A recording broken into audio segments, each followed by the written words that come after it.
that came out in 2020. Oh my God, Kim, is your list like really small? I feel like you don't watch things when they come out. I'm not prepared either. I don't. Yes. Or anything. But it's not everything. Fair. Because I didn't do my homework well enough.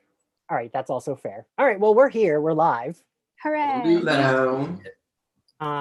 Watch live now. I don't see. Oh, there we go. Okay. Yeah. I'm going to tweet the link. Hi, everyone. Anyone who's here. Sorry I was late, but I feel like everyone is used to me being late. If it's a Slayerfest thing, they know to show up 15 minutes afterwards. So we're going to talk. Someone just replied saying, by live now, do you mean in 5 minutes? We have shady listeners. They just know Ian so well. Yeah. I mean, what am I supposed to do? Be on Your time? hair How looks could I? good. I mean, it takes time. Thank you, Kim. I was worth the wait. This, not surprising, doesn't take as long as my other hairdo used to. Okay, cheers, everyone. First of all, thank you all for being here. Zachary, cheers. It looks like he pulled that out of his pocket. I did. Just add a little cranny right here. Oh, my beverage is very strong. Mary Poppins pocket. Which I still have not seen the sequel to, by the way. Should I? Yes. I feel like people were divided. I liked it. Okay. Mary Poppins 2? Oh, we haven't seen it either. Yeah. Yeah. I never liked the first one though. I was never a big Mary Poppins fan. Wait, is that the one that came out with Emily Blunt? Yeah. Yeah. It's good. Zach, we're starting strong here with the opinions. This is Mary Poppins is a very important film to me. Poppins. Although I hated the Broadway version. Oh yeah. Of course, we hate terrible. the Broadway version. We hate they cut the whole Votes for Women part. How do you cut that? They were like, she's an actress. Mrs. Banks is an actress. That's very importantly. storyline. I can say supercalifragilisticexpialidocious backwards, like she does in the movie. Docialiaspiasticfragicalirupus.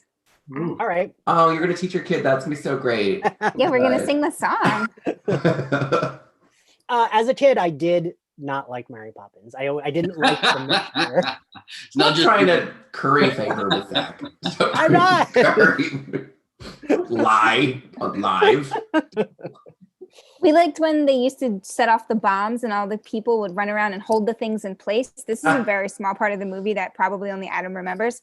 And my brother and I would run around our Nana's house and we'd hold everything in place to make sure that the bombs didn't set it off. That's my favorite part. It was the height of comedy. It was the height of comedy. It has not been surpassed. Bombs? Did we say bombs? Yeah, they were, no, the cannon, like the neighbor who fires a cannon and it shakes the house and everyone holds the paintings and a piano moves. Same thing. Yes, Adam's right. To be fair, as a kid, this isn't to curry favor with Zach. Fuck off. Everything you say now is moot. Kim will vouch for me. As a kid, I hated musicals. So do you not hate them anymore? I will go back to this, but so as a kid, like the Disney movies, I would and be like, I wish they just didn't sing, would always be my critique of the cartoons.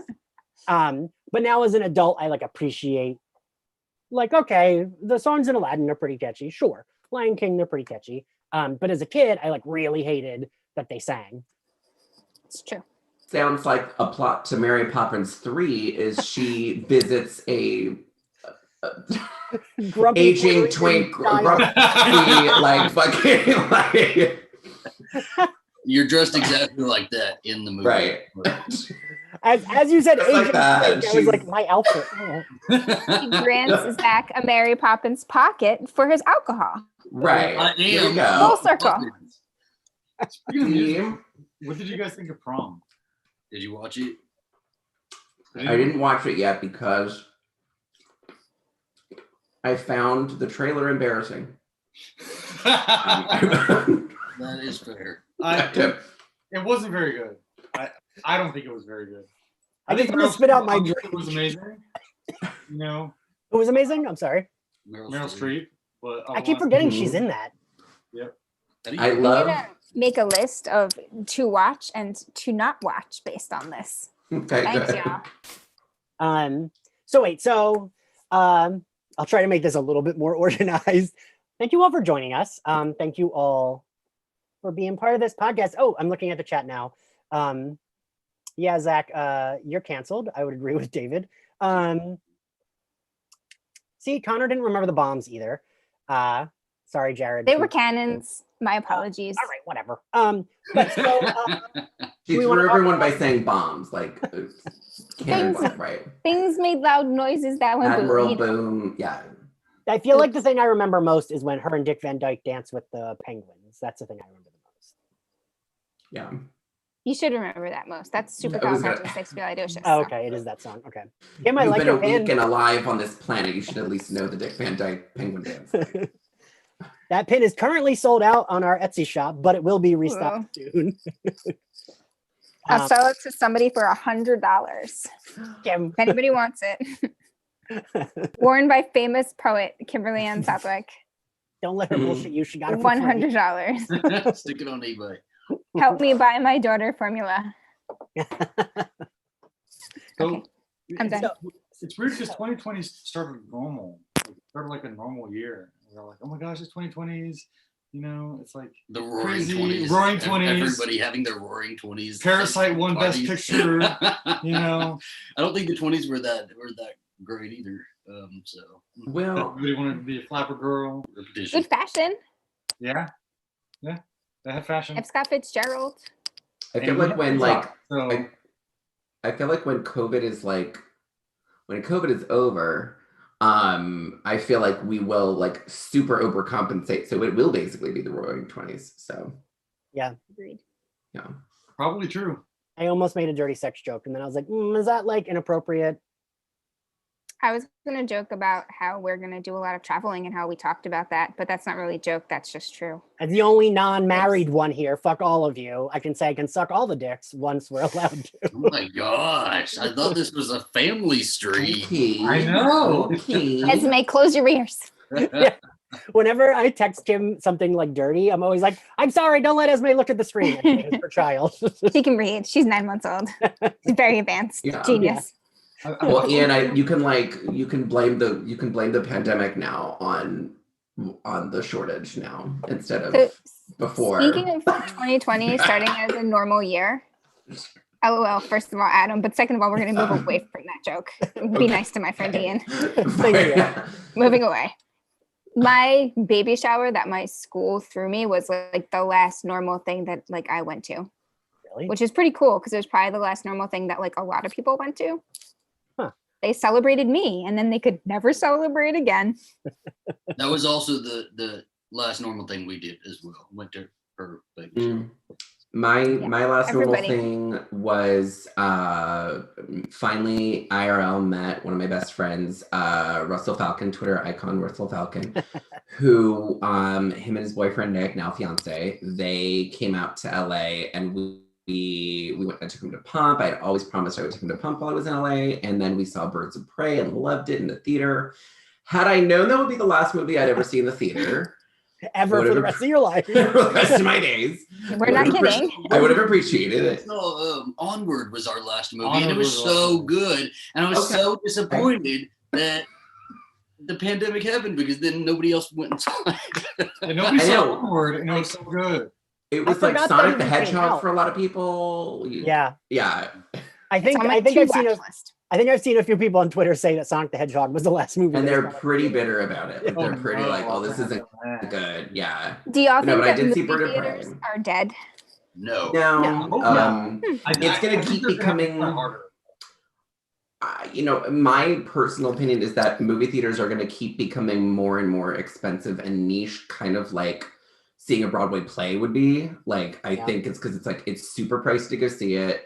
That's why you're only going to see major tentpole stuff happen there. And I don't know. I think it's gonna be around. It's just gonna be a little more niche, but like honestly, like I really don't know. It's really going to depend on if Bond comes out on time in April, because they have pushed that 3 times. Oh yeah. Well, that and Black and- Widow.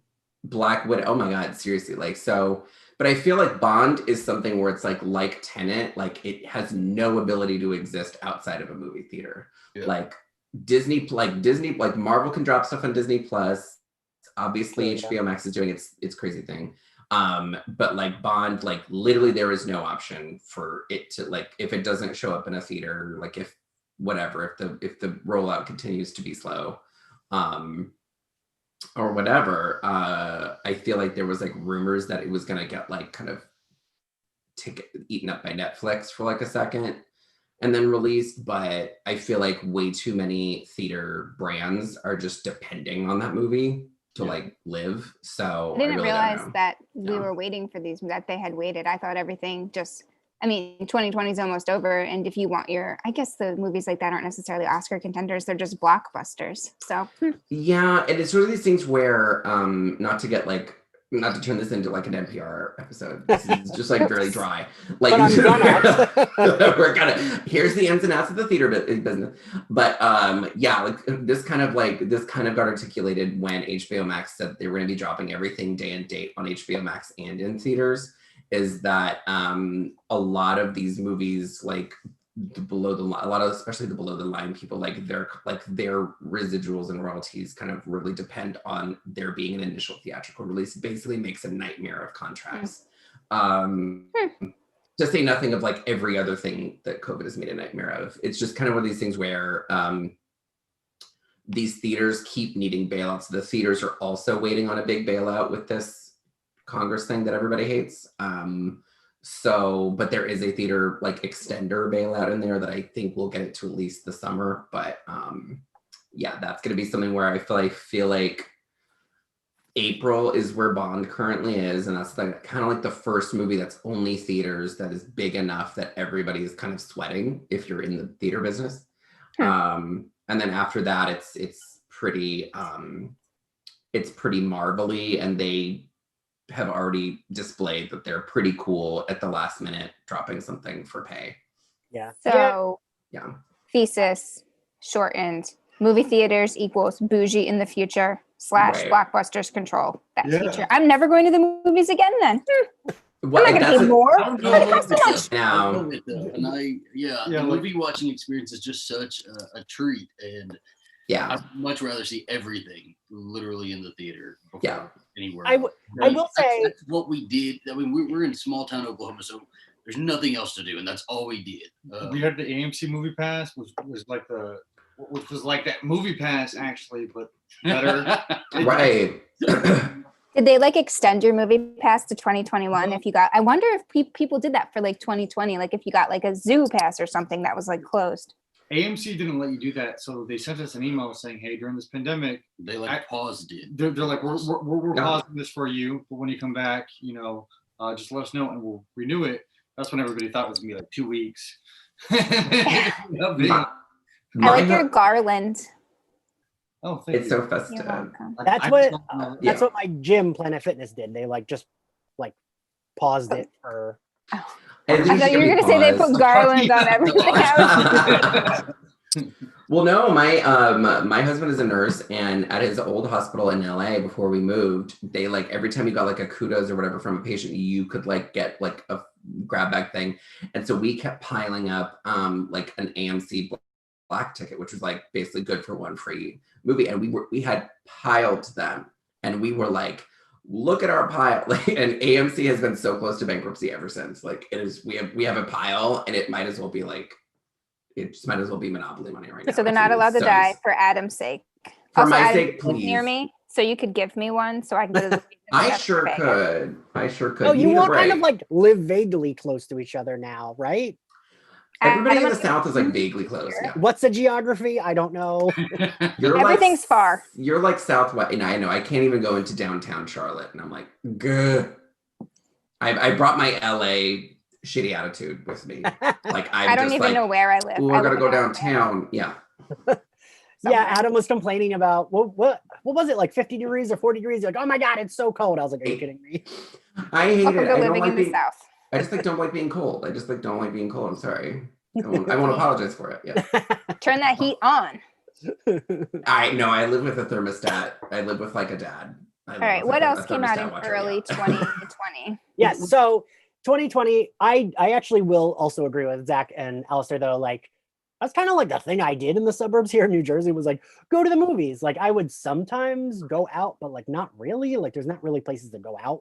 It's like you go to Applebee's and have some $5 drinks and you're like, I have a headache. I'm not even drunk.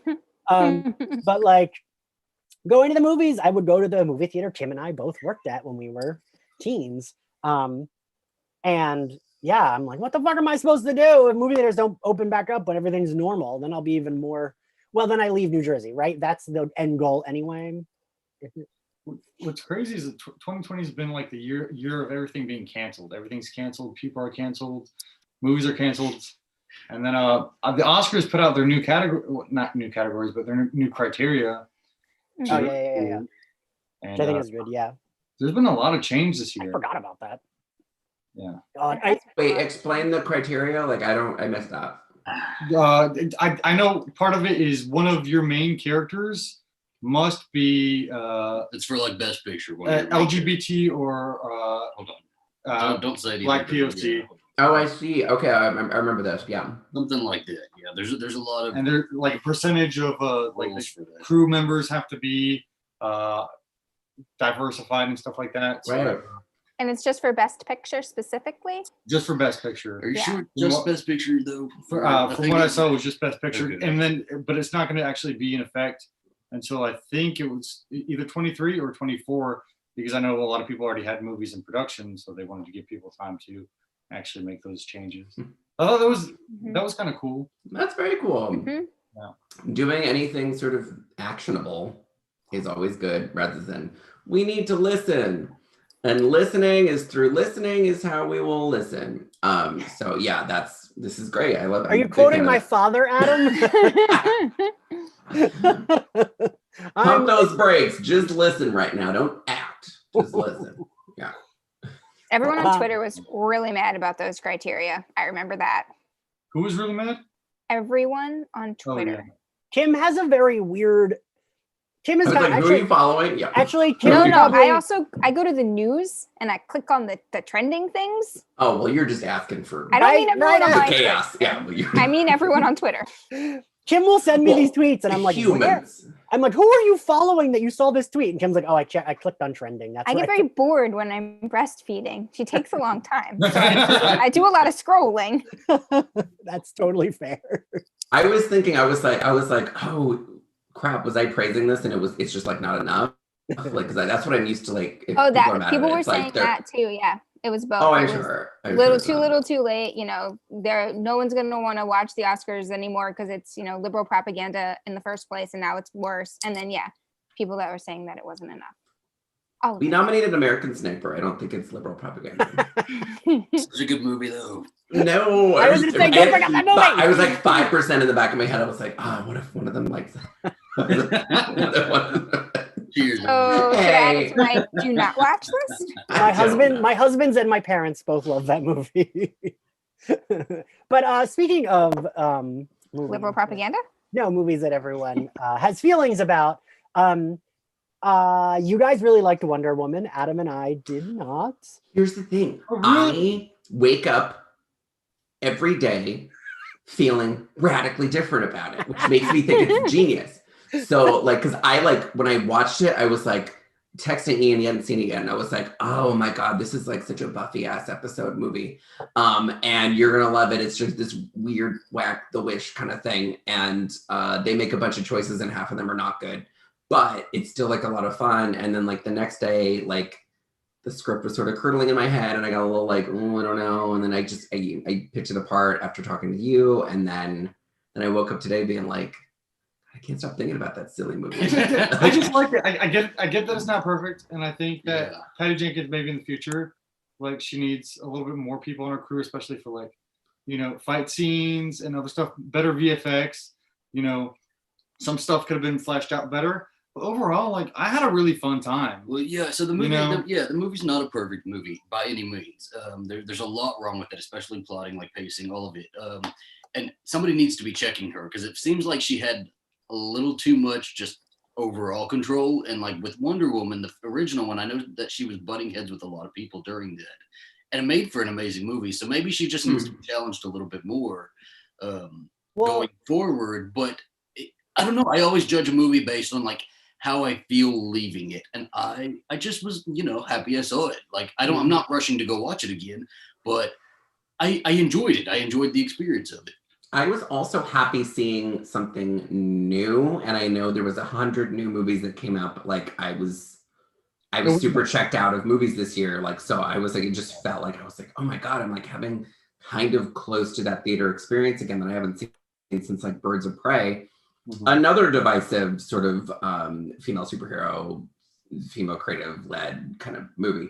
So I don't know. And that was another one where they were like making very, very big choices. And I'm such a fan of choices versus like no choices. I think probably the only thing that I like really was like kind of kept it from being super campy wonderful probably was, and like watching with my husband who was like not like, I mean, I went to film school. He's just like, he likes what he likes, but he was just such a fan of the first one. He was like really jacked for this. Yeah. And I was too. Yeah. And he was like such a fan of the first one. And so he liked it, but he was so frustrated that she spent half the movie with like basically no powers. He really just was like, all I want to see is 2 hours of her whipping and cracking and not taking a bullet and whatever. Like, I do hate that plot in any superhero anything. Right. Like, I'm like, I don't like, it was an episode of Buffy, right? But like that's different because we got like a whole bunch of other episodes where she had a whole season of her being if like it's, wabang. Yeah, if it's a movie where like in Superman Returns, I actually don't hate that movie as much as other DC movies. I mean, it's not that great, but the way Zachary and Alistair feel about Wonder Woman is how I feel about Superman Returns. Like, it's like kind of fun. It's okay. Parker Posey, is it Parker? Yeah, it is Parker Posey. Yeah. She kills every scene she's in because she's chewing the scenery. It's great. The plot is very nonsense, but I hate that there's like a whole thing of like, oh, this whole land's made of Krypton, so he has no powers. And it's like, I'm not watching a superhero movie to see them not have their powers. I mean, that is the thing. I mean, I think it's one of those things where I think people's main sort of beef right now is that like her whole plot kind of did semi-revolve around this dude and all that. But wait, I'm gonna expose what Zachary said to me. Okay. Can I throw you? I had a very, very long text conversation with Ian while he was high, and he was just poking and poking and poking. I didn't say anything at first. I made sure not to. But Zachary said it was better than any Marvel movie.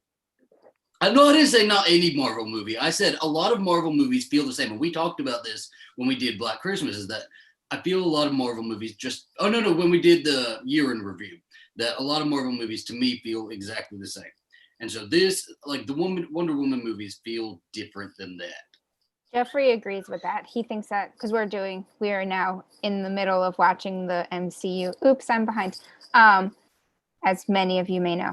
Anyway, but Jeff thinks, I was like, oh, what did you think after we see one? Because, I got like a 30-page novel in my head about what I thought of it. And he's like, well, it was just like a superhero, just like a Marvel movie usually is. Like, that's what he said about one of them. I was like, oh. Yeah. So not any Marvel, not every Marvel movie, but a lot of them. I liked it more than a lot of them.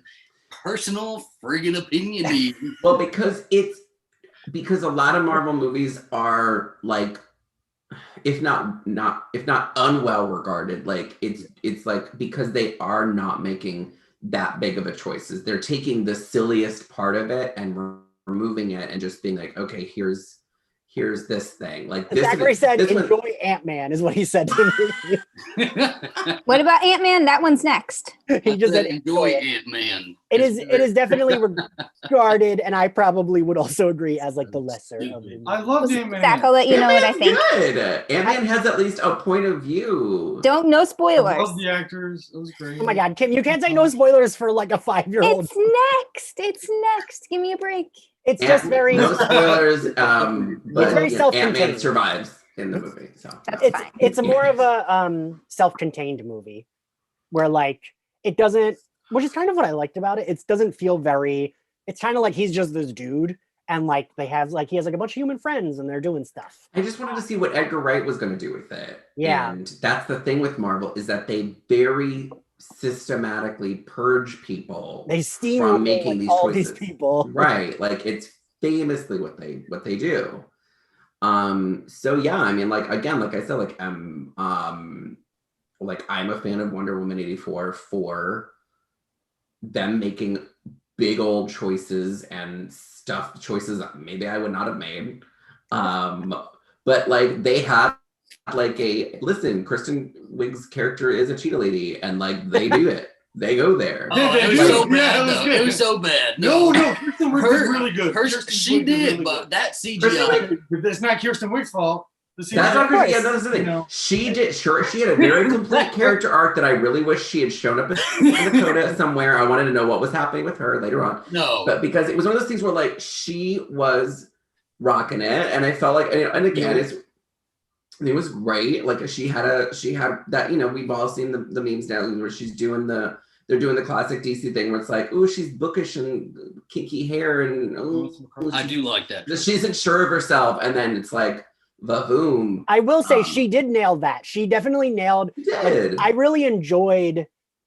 Kim, this is a little bit of a spoiler, but I wish we had gotten. I don't care about this actually. I'm sure you don't. I wish we had gotten a little more of them being friends before it took the turn, because I thought they were.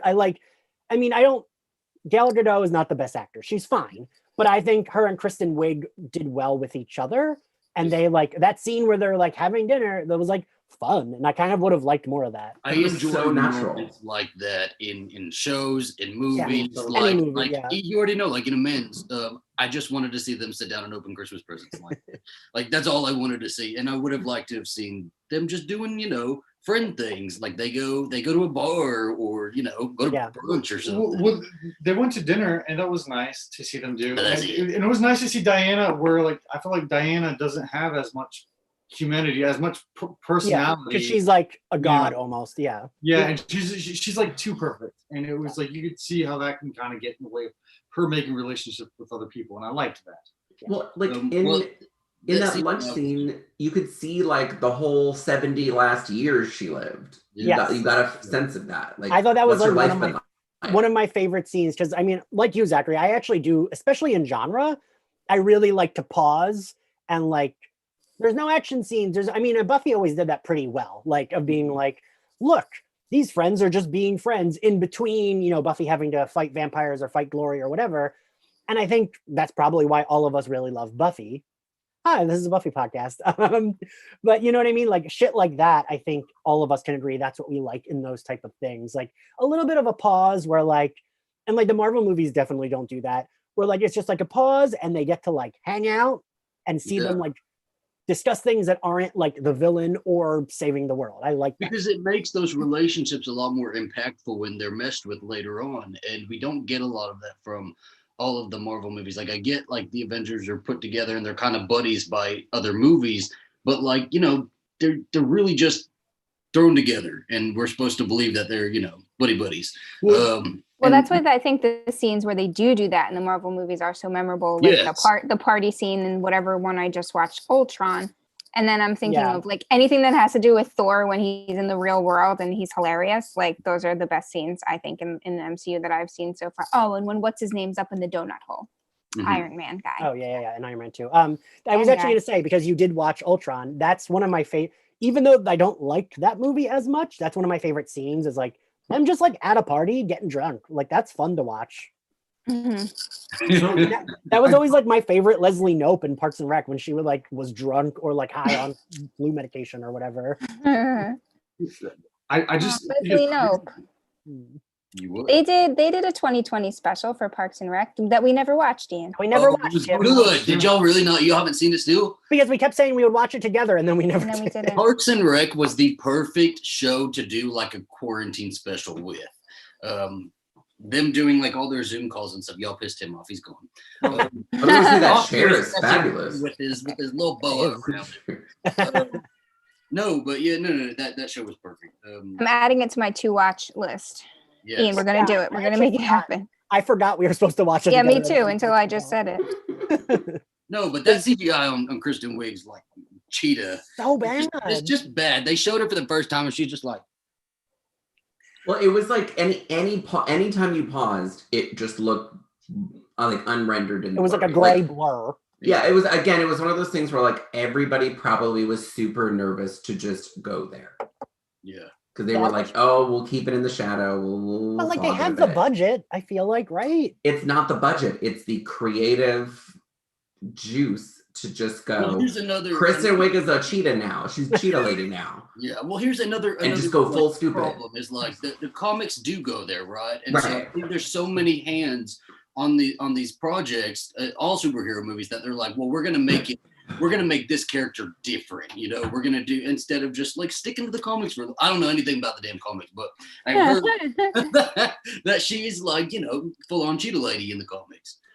Well, I think like, because again, they're probably so, because again, you're picking apart so many different screenshots. So like if a screenshot had shown up in a trailer earlier of full sheet, like if they fully detailed or whatever like that, especially in the wake of everyone hating cats, like it just everyone would have just been like, oh, creeped out, and like, so like again, it's very hard to keep like the person face of a very familiar person on top of just like cat bullshit. Like it's hard to execute all the time, basically. Right. Adam, I love that you say cheetah lady. She's a cheetah lady. She's a cheetah lady now. Yeah, like because that's the thing. Like that's what we're all talking about, right? She's a cheetah. She wishes to be a cheetah. But then they make it wet, which just makes it worse. And I don't know why they decided to make it wet. It's so funny, like because it was one of those things where cats don't like to be wet. They do not like being wet. It was a very sad moment. Yeah, it was. I think with that, I liked it because I think Ian, you and I were talking. Well, we were like, this is kind of like if you're looking at it from a queer perspective. If you're looking at it from like, oh, she like had that classic. I have a crush on somebody that I super want to become as well, and like you just see that like blurred line of like, do I have a crush, or just want to like, do I want to be this person or like be with this person? And it's very queer. It's very very super. I think that's why a lot of us like just super connected to that like plot line. What are you two F words giggling about? That's how I feel about Kate McKinnon. That's the thing. Well, because that's the thing. It's like because it's also very queer. Like where you're like, if you're like, especially in 1984, if you were like a super probably repressed queer, like if you're a Bly Manor lesbian, then in the 80s, so then you are super, you know, that's exactly. Here's the thing. Like queer crushes. Like the more like far from reality it becomes, like the more it cooks your brain. So of course she was like, got to this point where she's like, oh, I want to be Diana. Oh my God, I'm a superstar. I just want to be somebody. Now I'm in the White House and I have to like stop you. And okay, but I just really, I'm super upset from this. I wish I was a cheetah. Just like, I want to be a cat. Like, you know what? Her brain got cooked. Like, well, that's all the horse girls ever. They would always be horse girls. Like she just had enough. Like reality just went bye. Like all right. She just we're moving on from Wonder Woman. Is this Wonder Woman 84 or Slayerfest 98, bitches? Can I? Kim, yes. I was gonna say, since we're in this era, it was a little bit before, but did any of you watch Mrs. America with Cate Blanchett? That was this year, wasn't it? Yeah. Yeah, I didn't watch it. Did you guys? It was so good. Oh, all right, that's fine. It's on my list of things to watch, but I felt like it would make me too mad. I spent it's this so year good though. in a bunker, so I'm not young. Because it's Cate Blanchett and like a couple other famous people, right? Yeah, but it's not the woman that it depicts is like, it will make you mad, but it won't make you. It's got a lot of famous people in it. To answer your question, I don't remember their names. Julianne Moore or Rose Byrne played Gloria Steinem. Someone does, right? Rose Byrne. Right. But like here's the thing, like so this goes to the thing I did watch, which made me mad. Which was like you have this thing where iconic actress you worship plays famously regurgitatable, horrible person. Yeah. So you had like Mrs. America, then you had I watched The Crown season 4 where Gillian Anderson is playing Margaret Thatcher. Yes, I'm in the middle of that. Which I'm not behind. No spoilers, she's not prime minister anymore. I'm not actually behind. And I know that a lot of things happened in real life. So Kim is absolutely unhinged about spoilers. It's like when Kim and I but let's talk about Gillian Anderson, please. Okay. In this film. When Kim and I talked about doing this, Kim said, well, I'll cover my ears if you talk about magicians, but Kim is my only friend that like I talk to regularly that watches the magicians, and Luke. But Kim hasn't seen season 5, so it's not on Netflix yet, but it comes out January 15th, which Kim, then we should right on. I'm going to put it in my phone right now. because I will watch it along with you if. Oh, I'm so excited. But so that ended, and Schitt's Creek ended this year. Oof. I just pitched a piece comparing the two, and Kim helped me edit it. Yeah, so we all watched Schitt's Creek, though, right? I did not see the last season. You didn't? No, because I didn't see it. Are we? I kept wanting to see it for this. How did you not watch the last season of Schitt's Creek? because there's a few like totally indefensible reasons, but like okay, as long as there are you admit reasons. they're indefensible. Well, because it's indefensible because one of those things where like so the majority of this year I was staying at my family's house with my husband up in the loft, like which is like I didn't we're say not in charge of I what just we were am fine watching. that they're admitting that they're indefensible. That's all that Everybody matters. had to agree on what we were seeing, so it became very impossible to get everybody to agree. Ian probably knows if you're trying to get your whole family to get on board with the same thing. They love Eugene Levy and Catherine O'Hara so much, and they could not get through one episode of Schitt's Creek. So I'm like, I don't understand. I don't think my parents would be able to get through Schitt's Creek either. They could, they just couldn't make the jump. Right, Kim, so I don't anyway, it was think that I didn't watch it because I was waiting to watch it with Michael, and he was never quite in the. It's a stupid, boring reasons. I didn't see it, but you can spoil it. I'm sure I've seen GIFs a million times today. You probably have. I mean, I Yeah. didn't love the season as a whole, but I loved the end. I thought I it There felt, were episodes. yes, I felt like mid-season, it felt like we are just spinning wheels. Like I know we're waiting for the wedding, and I just wanted to get to it, but then I loved it, and I loved the way it ended. I cried so much. I see you two giggling. What do you two think? We ended up buying the Canadian cable. Did we? Yep. We bought it for a month to be able I to didn't know watch. that. You were there with me, Zachary. We went together. I don't know what We ended up streamers we were on. buying Canadian cable for a month to be able to watch it ahead of time before it actually like dropped, and I loved it. I cried so many times, so I cried a freaking lot. many times. Moira in that Pope drag crying and like stumbling through everything is just like, I know there are a lot of good moments in that episode, but that's like the moment for me. Like, I love it.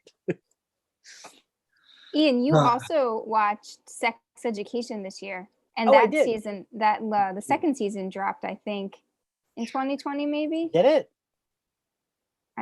Don't know. Yes, Okay. early 2020. But you watched it this summer.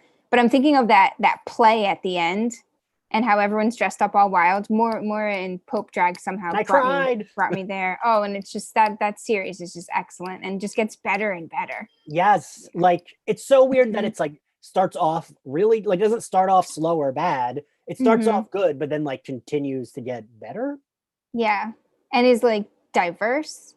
and But progressive. like they're not, like, and they're not phoning it in diverse, like, just like legit diverse. yeah, it and feels like the so people good. doing the show are like genuinely like, this is how they are. They're not like trying to be like, oh, we got to do this, but like that's just how they Well, are. who said Alexis.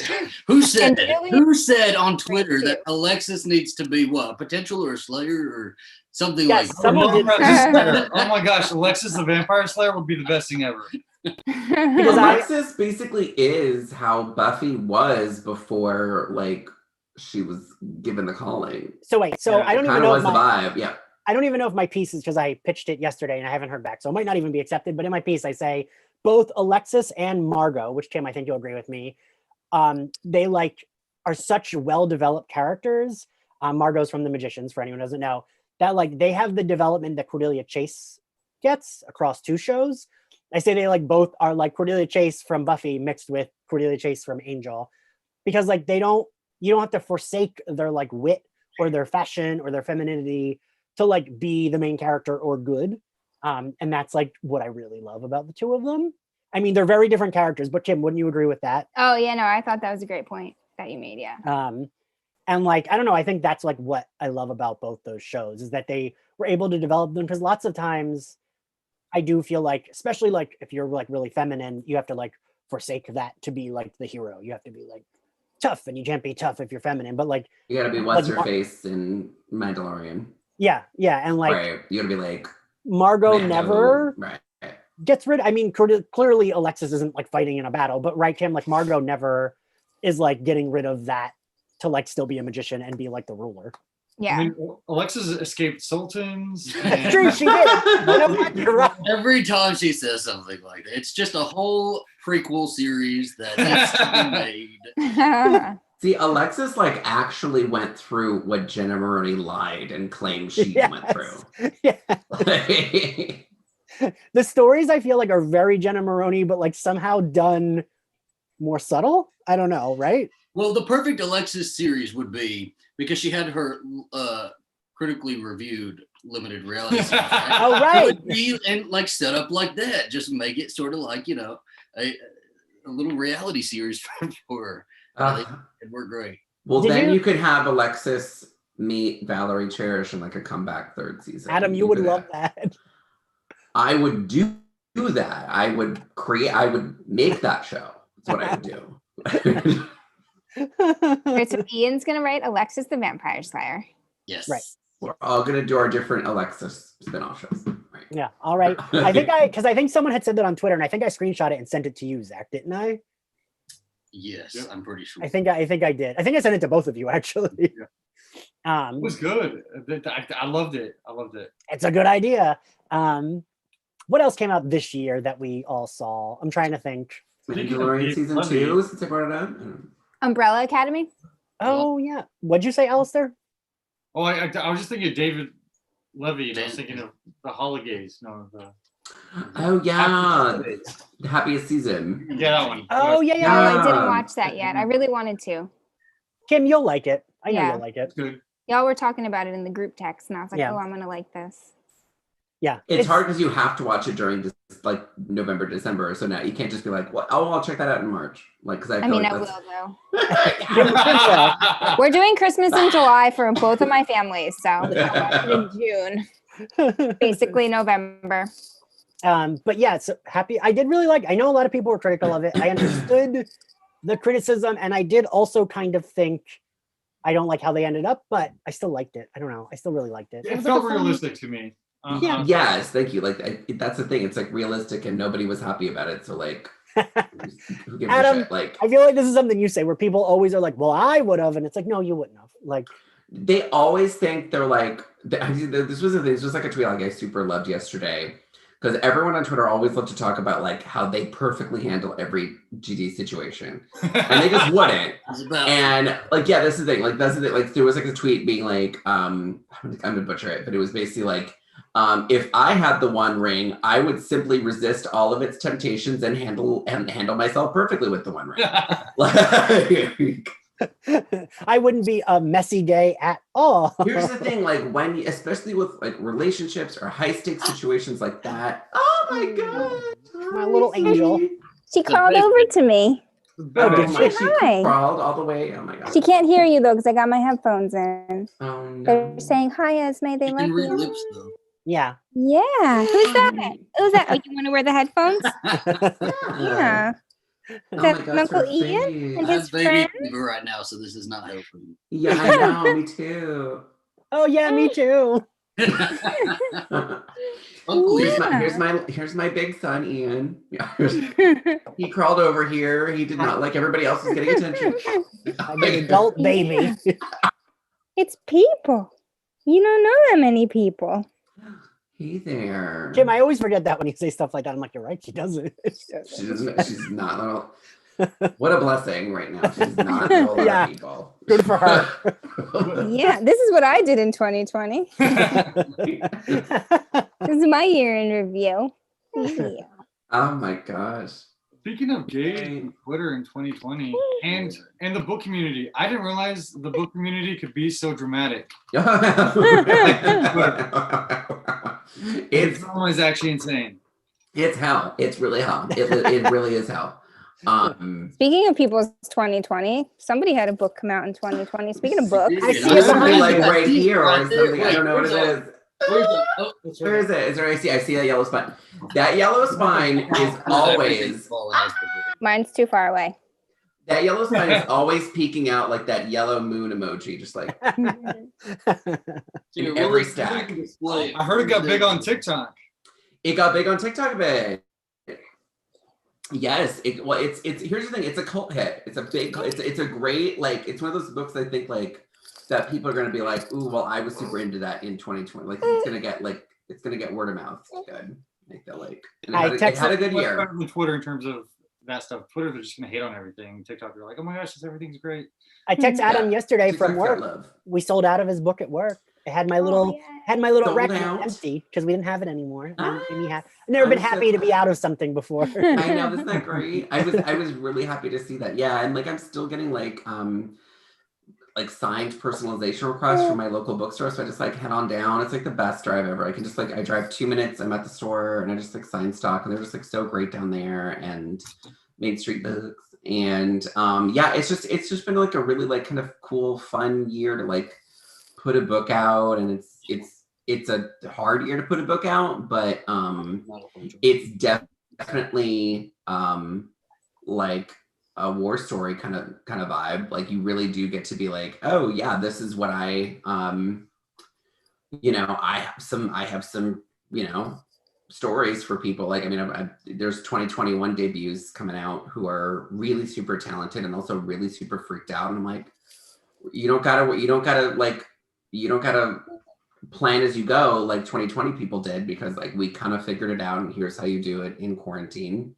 I keep giving this advice to people having babies. I know it's different, but like, she was born March 23rd. Like, it was like nobody was wearing a mask at the hospital. Like, we didn't know what was happening. Like, it was crazy. I can't believe people were. So like, same thing. I'm like, if you need, I'm like, we got this now, like you're good, you'll be fine. You did it in like the worst possible conditions, like the most like chaotic, confusing. Luckily though, where I lived though, it was like, it wasn't New York or LA or something. It hadn't gotten to yet. Yeah, right. So we were fine, and they made us feel safe. That's great.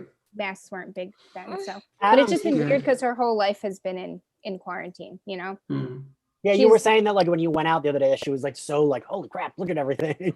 Yeah, we brought her into a store because church hadn't let out yet, so there weren't as many people there. Yeah, it's Uncle Ian and friends. Yeah. Hi. Hello. So, do you want to come take her? You don't want to get too much screen time. Say bye, Esme. Bye, Uncle Ian. Bye, my love. Can you wave bye? Can you wave? Can you say bye?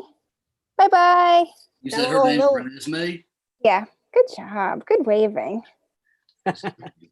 She's like, what? Maybe I do this with my hand. I don't know. Bye. Babies are often like me when I'm drunk. It's like, do I know how to wave? Thanks, oh my gosh. So is she? Wait, Zach, you know that one of Kim's students asked her if she was a big fan of Twilight, and that's why she gave Yes, if I was a twihard. Are you a twihard? I mean, you kind of are, Kim. No, I just have the same taste in names as Stephanie Myers. Yes, I read all of them. No, I didn't see the movies. I saw 3 of them or something. I was gonna write a paper about how Stephanie Myers is a racist once. Like 10 years ago, I had a really good idea because all of the vampires are like sexy and like cool, and all of the werewolves are like hot-blooded and angry. And they're indigenous, and the vampires are like white and from Europe. It wasn't really about how Stephanie Myers was a racist. It was kind of about that. You also dumbing it down. Anyway, Tiago Adam said that he loves Surrender Your Son. Tiago Silva. Oh my gosh, Tiago, hi. Yeah, like thank you so much. It's getting up, it's climbing up there with Stephanie Myers' books. We're getting there. But see, I saw Aragon. Babies named Connor, yeah. So I saw Aragon on Zach and Alistair's shelf, the Aragon series. Yeah, this is Alistair. I love spying people's things. I love those books. That's so getting up there with Aragon as well. A lot though. I was sad to see because they accused Christopher Paolini of like borrowing too much from like Tolkien.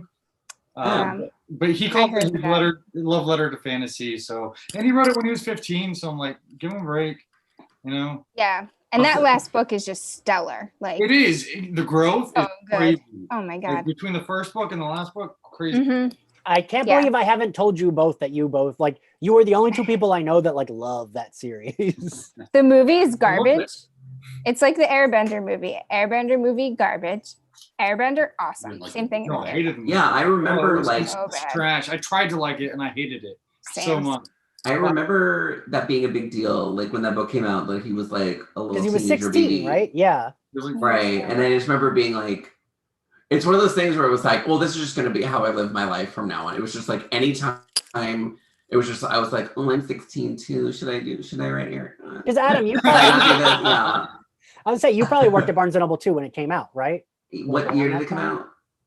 Because I remember the first one came out like way before the rest of the I think it was before. I think that was Was it like, before? I think it was in the early 2000s, right? Might have it been. was in the It was early a 2000s. long time ago. I go to the launch parties and stuff. They'd have launch parties, and I was like, oh, look. I feel like it was early, but it was kind of around that time. You can I feel shut the like door they if were you have to. doing multiple. Yeah.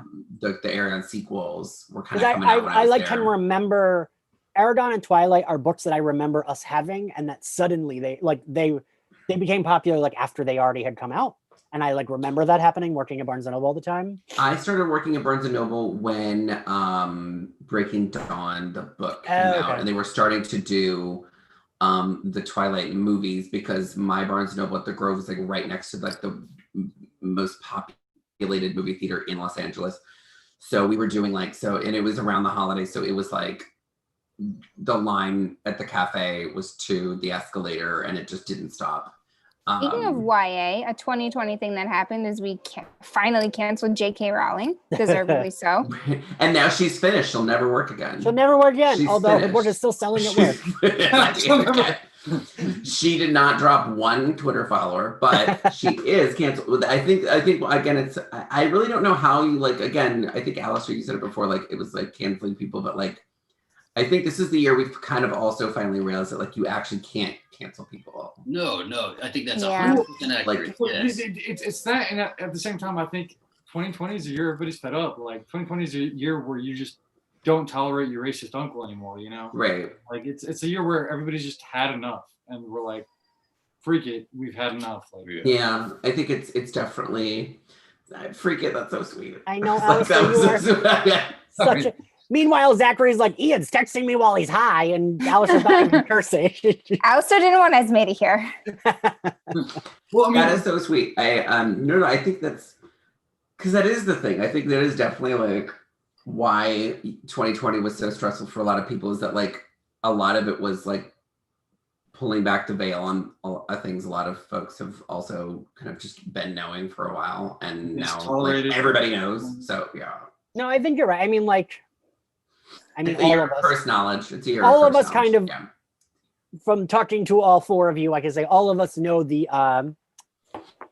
annoyance of having those uncles. Maybe we don't tolerate them, but we still have to they're still our family, and it's very frustrating, and it's very hard.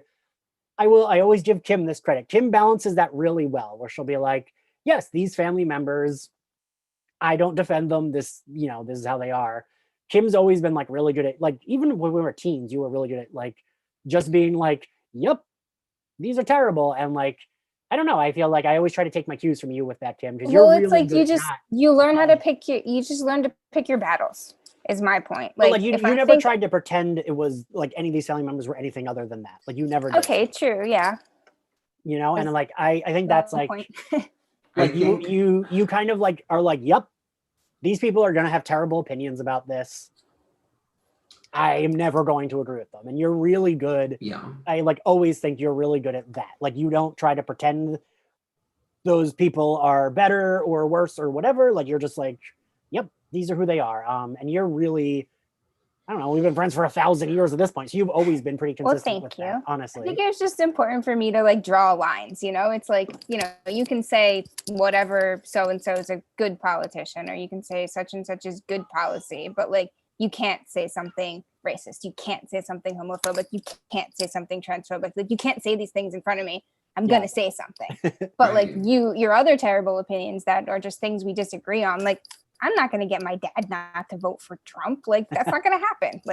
It's not worth my time. It's not worth his time. It's not worth completely annihilating a, relationship that probably is already on tender hooks, is the thing he would probably say, actually, when it comes to politics. So, I think this was the year I kind of discovered that it isn't really about changing people's minds. It's about like the people, like recognizing whose mind you can't change and doing everything within your power to deplatform and disenfranchise those people. Like it's one of those things where like you're not going to decultify the Trump folks. You're not going to, like, the people who are so far gone.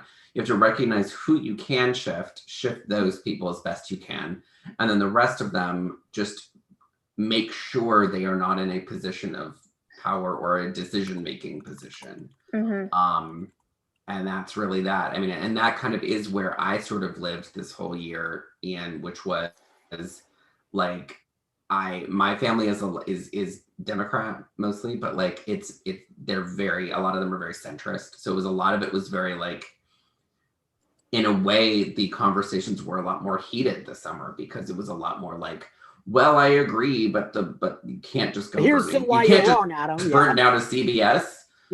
Yeah, I love a CBS. No one was inside, but still, those are real Lancome products that are burning. Yeah, so it was a lot. It was a lot of that, where it's a lot of like, but it was one of those things where I did see growth. I did see like, I was able to share information where I was like, it was a lot of like, well, why say defund the police when a softer world will work? And then like, I was able to show basically tweet evidence now and just say, listen, doesn't matter what you call it, they're going to be against any sort of anything. If you took $1 away, it would be narrativized this way. So call it whatever, and don't like get in the way next time. And felt Someone in the chat said it's about living your life. Oh, let's see the name. Yes, Darius says it's about living your life in a way that speaks more than your words, and then said Dolly Parton is a great example of that. And if you have not listened to Dolly Parton's America, the podcast, oh my freaking God, it is so good. That came out this year, and it was, I listened to it. We moved from Louisiana to Alabama, and I listened to most of it like on my way. One of my friends I called because they live on the West Coast, and it's so good. So two things to add to that. One, I did just recently, an artist did a Dolly Parton as a vampire slayer. Ooh. And I just purchased it, and it's going to be a pin and maybe a t-shirt and sticker for Slayerfest 98. Wow. My birthday's in March. I just like purchased it towards the end of December, and I'm going to put it out as new merch, which I'm really excited about because it's a really cool piece. It's like her in a graveyard holding a stake, and it's like very clearly Dolly Parton, but like as a vampire slayer. And two, to toot my own horn a little bit, I feel like I try to be that. I'm never that with my parents because I just get fucking nuclear. But I have had a few friends tell me that like I'm really good at that, and like I'm the person they have talked to about stuff. And like that, I very much try to do that in every situation. I don't always achieve it. Zachary has complimented me on talking politics. I'm always like, right, but I love you. So that's why I like try to be more patient, and like if we talk, I don't try to be like, this is why, but like I do get that way with my parents. I think you're patient with your dad though, to a certain extent. I think you try with him at least. Like, you know it's, well, like we always say, we feel like he should know better. So right. You don't escalate it. Like you're not like you're allowing no, but I mean like I'm telling you, like if you've lived with it, like the fact that you've like lived here that long and you haven't like gotten to a point where it's unlivable. I haven't burnt down the house yet. That's escalated, right? Rush the car into the ocean. Right, exactly. So I feel like and I feel like also like there is something to be said for, I mean, this is something in my books, Turn to Your Sons and wherever you buy your books.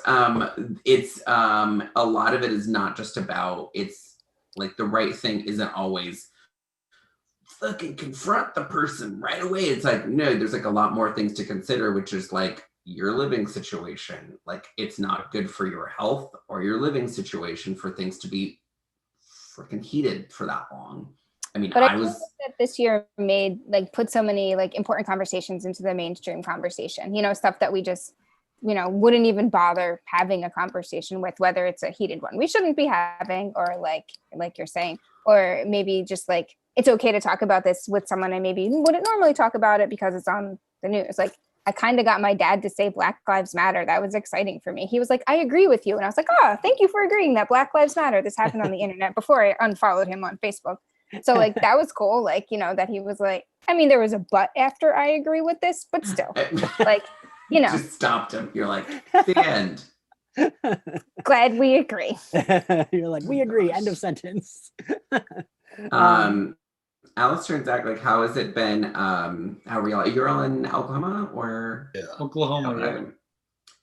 And what's that sitch out there? Like, are you like neighbors? Like, do you see the flag? Because I'm in North Carolina, so like, it just depends on the neighborhood you're in, like the type of street signs, type of flags. We had Biden signs in a yard down the street, and I think those are the only ones that we saw. So I'm pretty sure everybody's. There's big banners everywhere. It was. Oh, they love a banner. They love a banner. They love keeping that banner. Somebody stole a Trump sign, I guess. So they put a bigger banner in the front yard saying they would have given them the Trump sign. And that's actually kind of funny. It was a funny sign. I got a laugh out of it every time I passed it. But I mean, it's, you know, it's like you were saying, Kim. Like, it's pick your battles, because there's some people that, one, are not worth my time and effort because they're not going to listen to me anyway.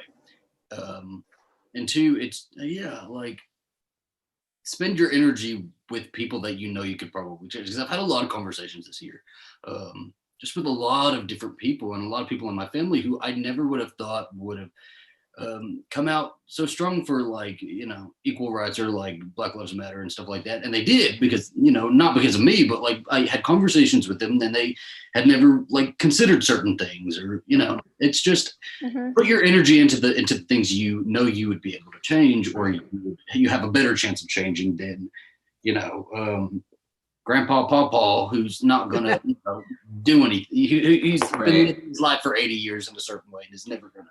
Yeah. Well, I think like it can be very helpful to. It can be frustrating, but helpful to close that empathy gap. To, like, even though it's like, yes, you should understand that Black Lives Matter without having to think about it in terms of, oh, if this had happened to someone in your family, how would you react? But you can story tell a little bit like that, and then that seems to be illuminating some of the people in my world to just be like, you know, if this was you, to start basically putting family members in that situation hypothetically, it does immediately create an emotional response that they kind of like, you see their face try to reject it, and it's hard to. So I think some different figures step up too. Like a lot of athletes put out a lot of interesting and like compelling and like well-written statements. I don't know if they wrote them themselves, but I was like, man, like I hope my dad reads this, you know, like they're saying something. That's what's going to happen. Is it's the people that you wouldn't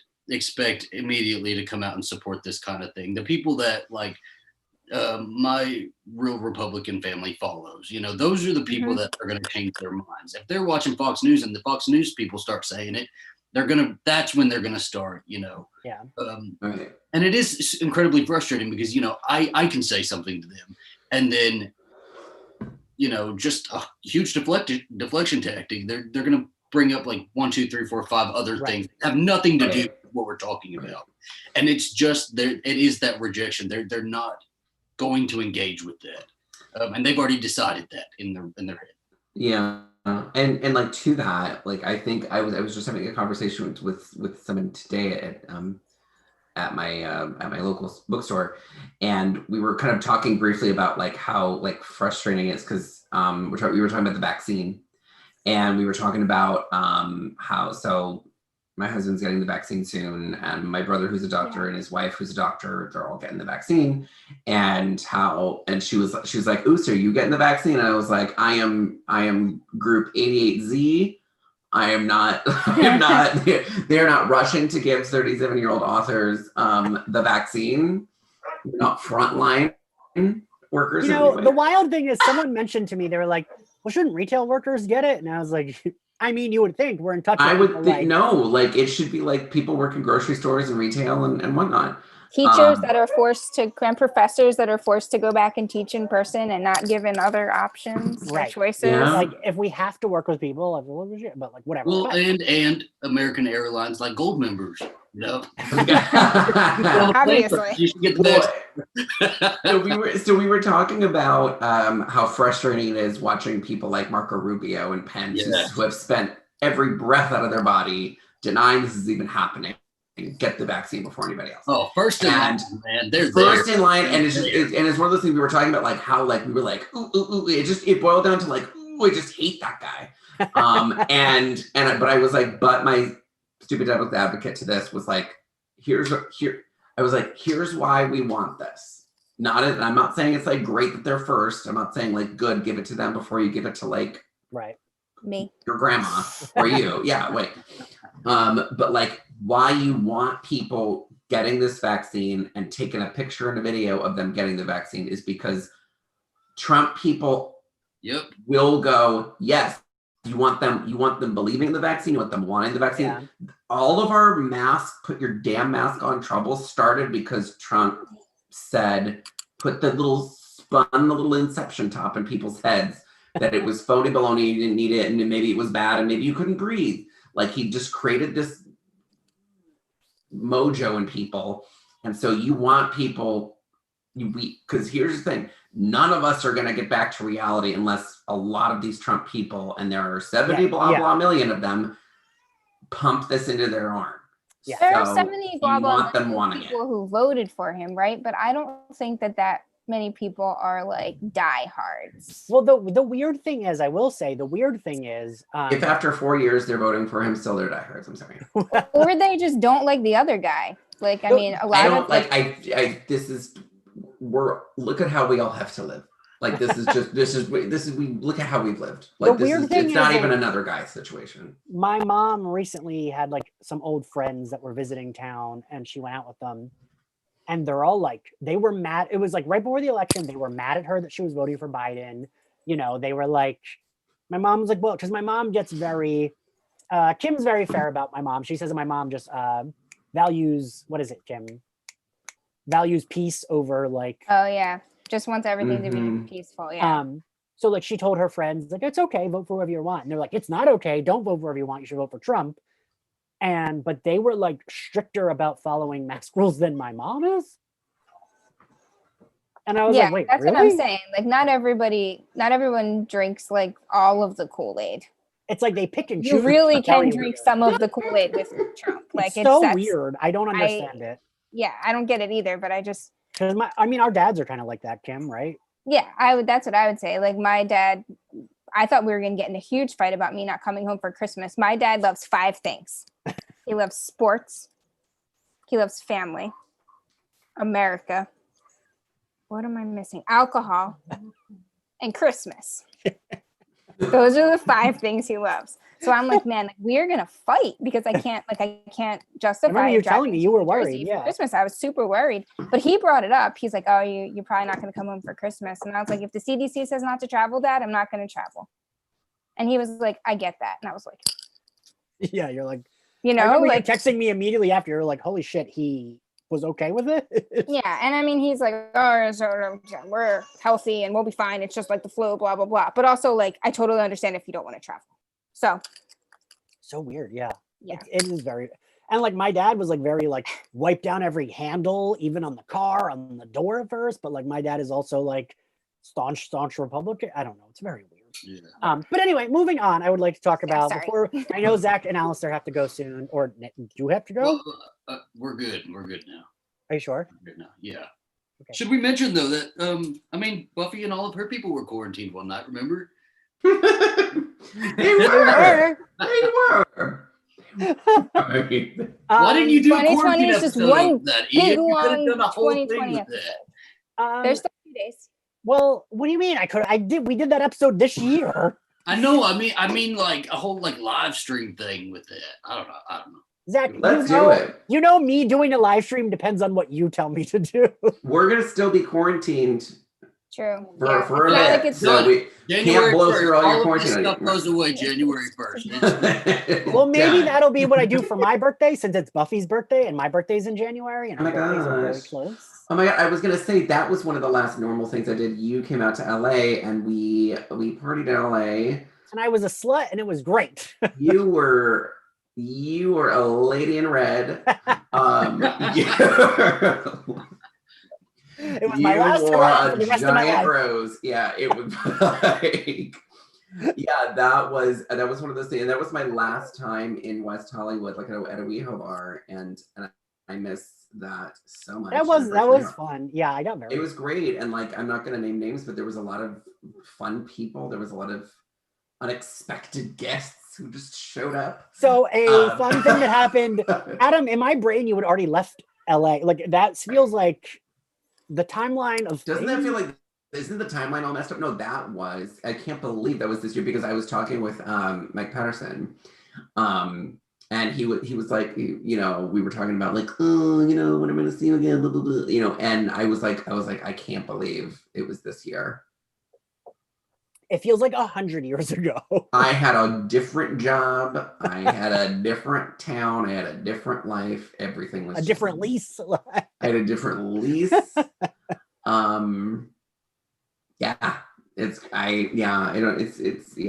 So a strange thing. I went out to LA to visit because I just wanted to like have fun on my birthday. And my friend from high school, who is Kim knows her, she is a flight attendant. She gets me really good deals on flights. And I think this was a flight that was like $100 round trip. It was like something bananas cheap for a flight to LA from Philadelphia.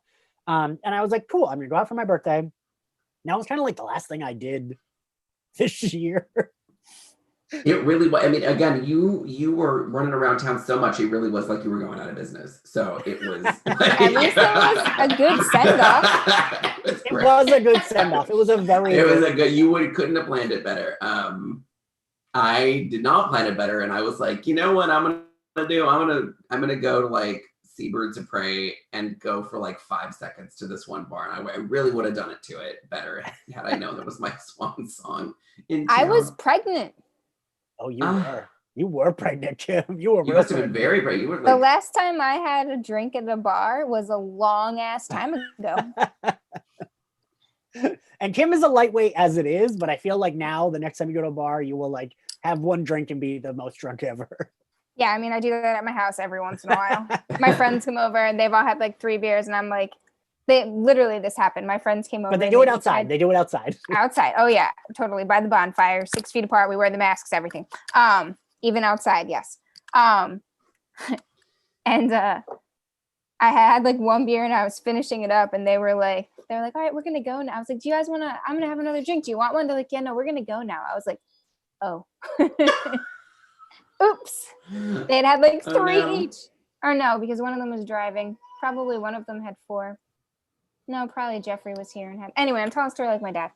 Who cares? They didn't drive drunk. That's my point. I wouldn't let that happen. But yeah, they had more beers than me. Oh my gosh. Kim, so Luke Smith Adams, who is watching, I text him. I realized I didn't mention that. So everyone doesn't know, you and I have been friends since you were in 8th grade and I was in 9th grade. Do you want to tell the very concise story you always tell about how we first danced together at the dance we met at? Oh yes, when I was in 8th grade and you were in 9th grade, and there was a slow song coming on, like you know how they end the dance at the high school dance with a slow song. And there was this guy that I had danced with earlier. That was like the reason that I was even at this dance was he was my date, maybe or who knows. Anyway, but I danced with him before. This isn't the concise version. I apologize. I know, Kim. Now you're killing it. Anyway, and Ian and I had a crush on Ian when I met him earlier that night. So I was like, oh no, I don't want to dance with this guy because he had like a big boner when I danced with him before. Not me. I didn't have the big boner. The other guy. No, that's already part of the official story now. It was Ian.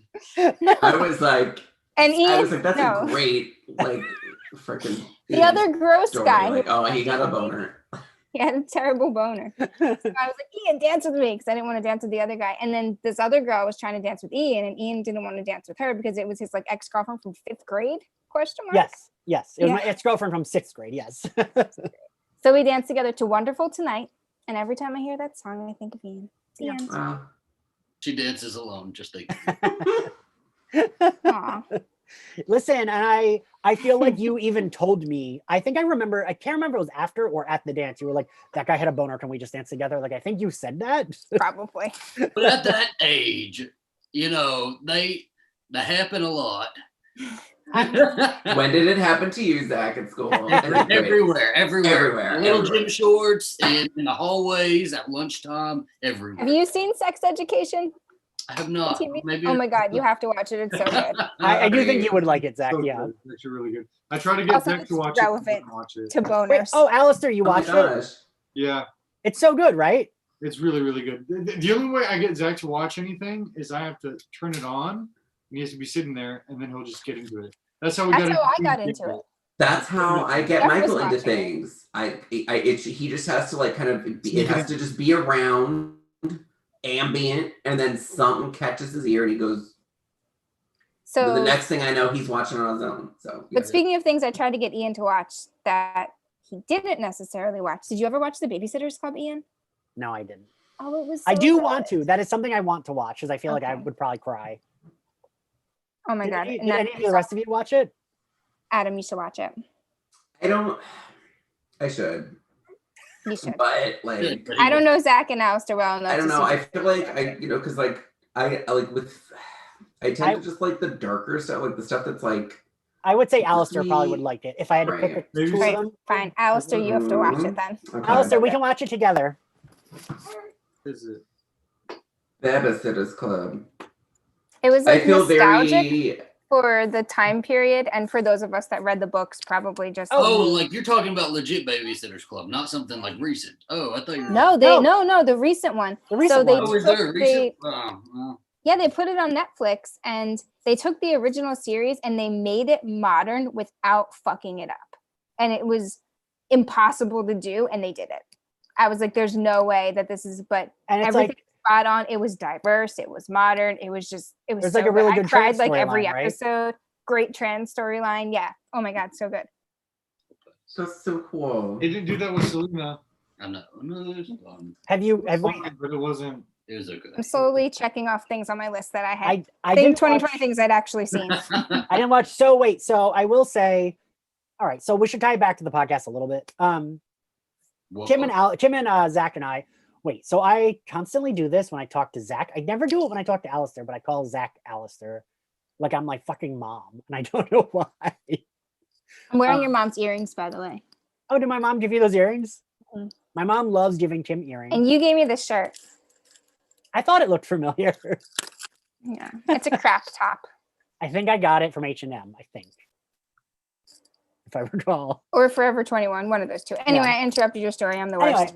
Anyway, what was I gonna say? I am a little tipsy, full disclosure. Back to the podcast. We're Yeah, going to bring you back to the You said you were podcast. bringing it back to the podcast with some Right, sort of so segue, I was gonna and say- that segue is One of my favorite episodes we did this year, where we did all talk about TV, was doing the Agents of S.H.I.E.L.D. roundtable. Drew Greenberg is a angel, and he texted Ming Na Wen personally to get her on my podcast.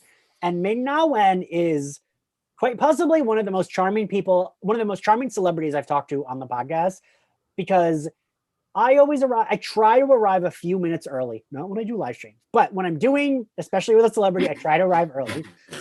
Shut up, Zach. Because I'm always late for My Bloody Judy as well.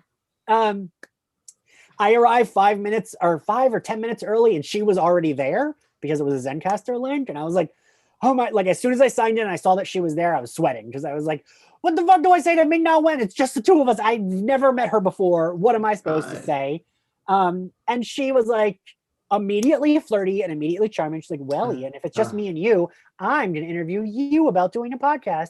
Tell me how much time you spend a week doing this, because I've been thinking about doing one, and like was just like asking me questions about podcasting, and it was insane. And then like Drew and Brianna Venskis, who was also very wonderful, arrived like at the arrival time, but like Ming and I were already chatting, and it made me way less nervous because she was just like so nice. And it was the first episode I did solo. It was my first ever Slayerfest interview that I did You solo. were so nervous. You're right. I remember you were nervous because it was big celebrities. You were nervous because it was your first episode solo. And I was like, you're going to kill it. And then you killed it. And I gotta say, afterwards, Ming-Na Wen told me that I was one of the best interviewers that she ever had interviewed her. And Brianna Benson. And like that was like a very big ego boost for me. And it made me feel more confident because I don't like she's like a legit celebrity. And for her to say that to me, she's been interviewed by like a bajillion people. Was like really nice. Because I did tell her at the top, I was like, hey, like this is conversational. Like I pride myself on making all of it conversational. It's gonna be like we're all hanging out. And they were all clearly friends too, which made it easier because they were just like immediately being like, oh, remember when we said this? Remember when we did this? And like, it was barely about the show and more just about like talking to them, which I think people kind of like if it's. Well, the season 6 episode, the round table that you did, that was kind of like that too. And yeah, that was right, Adam, when we interviewed all of them, like. Yeah, I mean, that was kind of the vibe, was like. Friends hanging out. Yeah. I mean, it was kind of one of those things where like you do kind of get like demystified really quickly. Because I know when we were on with like Trixie, I was like super nervous and weird. And then like right away, it's just like, yeah, I mean, because again, it's all about like what they're bringing to it and they're bringing that normalcy to it. So you just get normal right away. So it was very cool. So a fun 2020 thing, Trixie Mattel was supposed to play the Philadelphia Folk Festival, which is like this place Ian would never go. That is my favorite place in the world. That Kim is doing like every year of our friendship.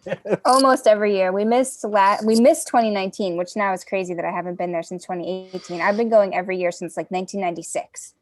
So that was the first year I missed. And then it went digital this year or virtual or whatever. But yeah, I was like, this is the weirdest crossover ever between our friendships. Because she performed. Playing Philadelphia Folk Festival. I have to go in like 10 minutes, but I'll be back if y'all are back. I have to go feed a baby. So, or like not 10 minutes anymore. I texted you like. She just that baby can wait. God. In like 4 minutes. At 9:10. Okay, yeah. But yeah, that was like one of my favorite interviews I did. Kim and I also got to talk to Summer Bishel, who we both love, from The Magicians. And I thought she was like really good, right, Kim? She was like, you said this the other day, I think on text or something, or maybe, yeah, you said that she does such a good job playing Margot because she's totally not Margot in real life. And way less severe. Yeah, it was so unexpected because I'm, when you've never met an actress or actor and like they're just not their character. And I only know her from, I know she was in the, the Airbender movie, but that doesn't count. Yeah, we're not going to talk about it. We have talked about the Airbender movie twice now. I know, now it's one. So we are talking about it. But yeah, I just know her as Margot. So for her to like so much not be Margot was like, ooh, like, oh, okay. But yeah, she was like super, super California. Like, I don't know if she's actually from there, but just like super chill and like really could like laugh at herself. For like being funny. I don't know. I want to tell like the story. Open a LaCroix. I think you tell that story. Yeah. Well, so she opened a LaCroix and was like a La Croix and like was making jokes about it. Cause I was like, she thought she was like not sure what we could hear. I was like, Summer, is that you? Are you like opening a soda? She was like, it's a La Croix. I was like, are you making yourself a drink? Yeah. And then, but at the beginning, she, should I tell that story or is that too rude, Kim? I don't know if you should tell that story. Okay, I will tell that story. But she did something funny. Okay. We did something that we could hear. Yeah, and she didn't think we could. She didn't think we could hear, and then she laughed it off though. Yeah, for like a while she laughed. Yeah, she got a huge kick out of it. She's one of the 33 people in here, so you've lost a yeah. Don't make fun of us. We're not giving away summer secrets for your sake. But yeah, like I don't know, it's like cool. I think Stacey Abrams helped. That was 6 months of emails, and I think it helped get other guests. Never gonna stop hearing about the 6 months of emails. It's gonna be 2023, and you're gonna be like 6 months of. It's gonna be 2050, and you're gonna fucking be hearing about it. Yeah, we're gonna have our heads on robot bodies. It's gonna be like going to college, and Ian's gonna be like, "Did I ever tell you about Stacey Abrams came on a podcast? 6 months of emails it took." Listen, he's gonna be like, "What's a podcast?" Yeah, what other podcasts? Well, I'm sure a couple others have had Stacey. What other Buffy podcasts have had Stacey Abrams on? I can list the ones who have not. We Stacey could. Abrams has done no other media except Slayerfest 98. Not. That's it. That's all. God, I'm tipsy. Okay, I'm going to mute myself and turn my video off, and that way, if I can come back, I'll come back. If y'all are Very still good. here, does that make sense? Yeah. Yes, I would like to do 2021 looking forward to's. Yeah. Ooh, That okay. baby- Yeah, that so baby food texted. for thought, Kim, when you Yo. come back.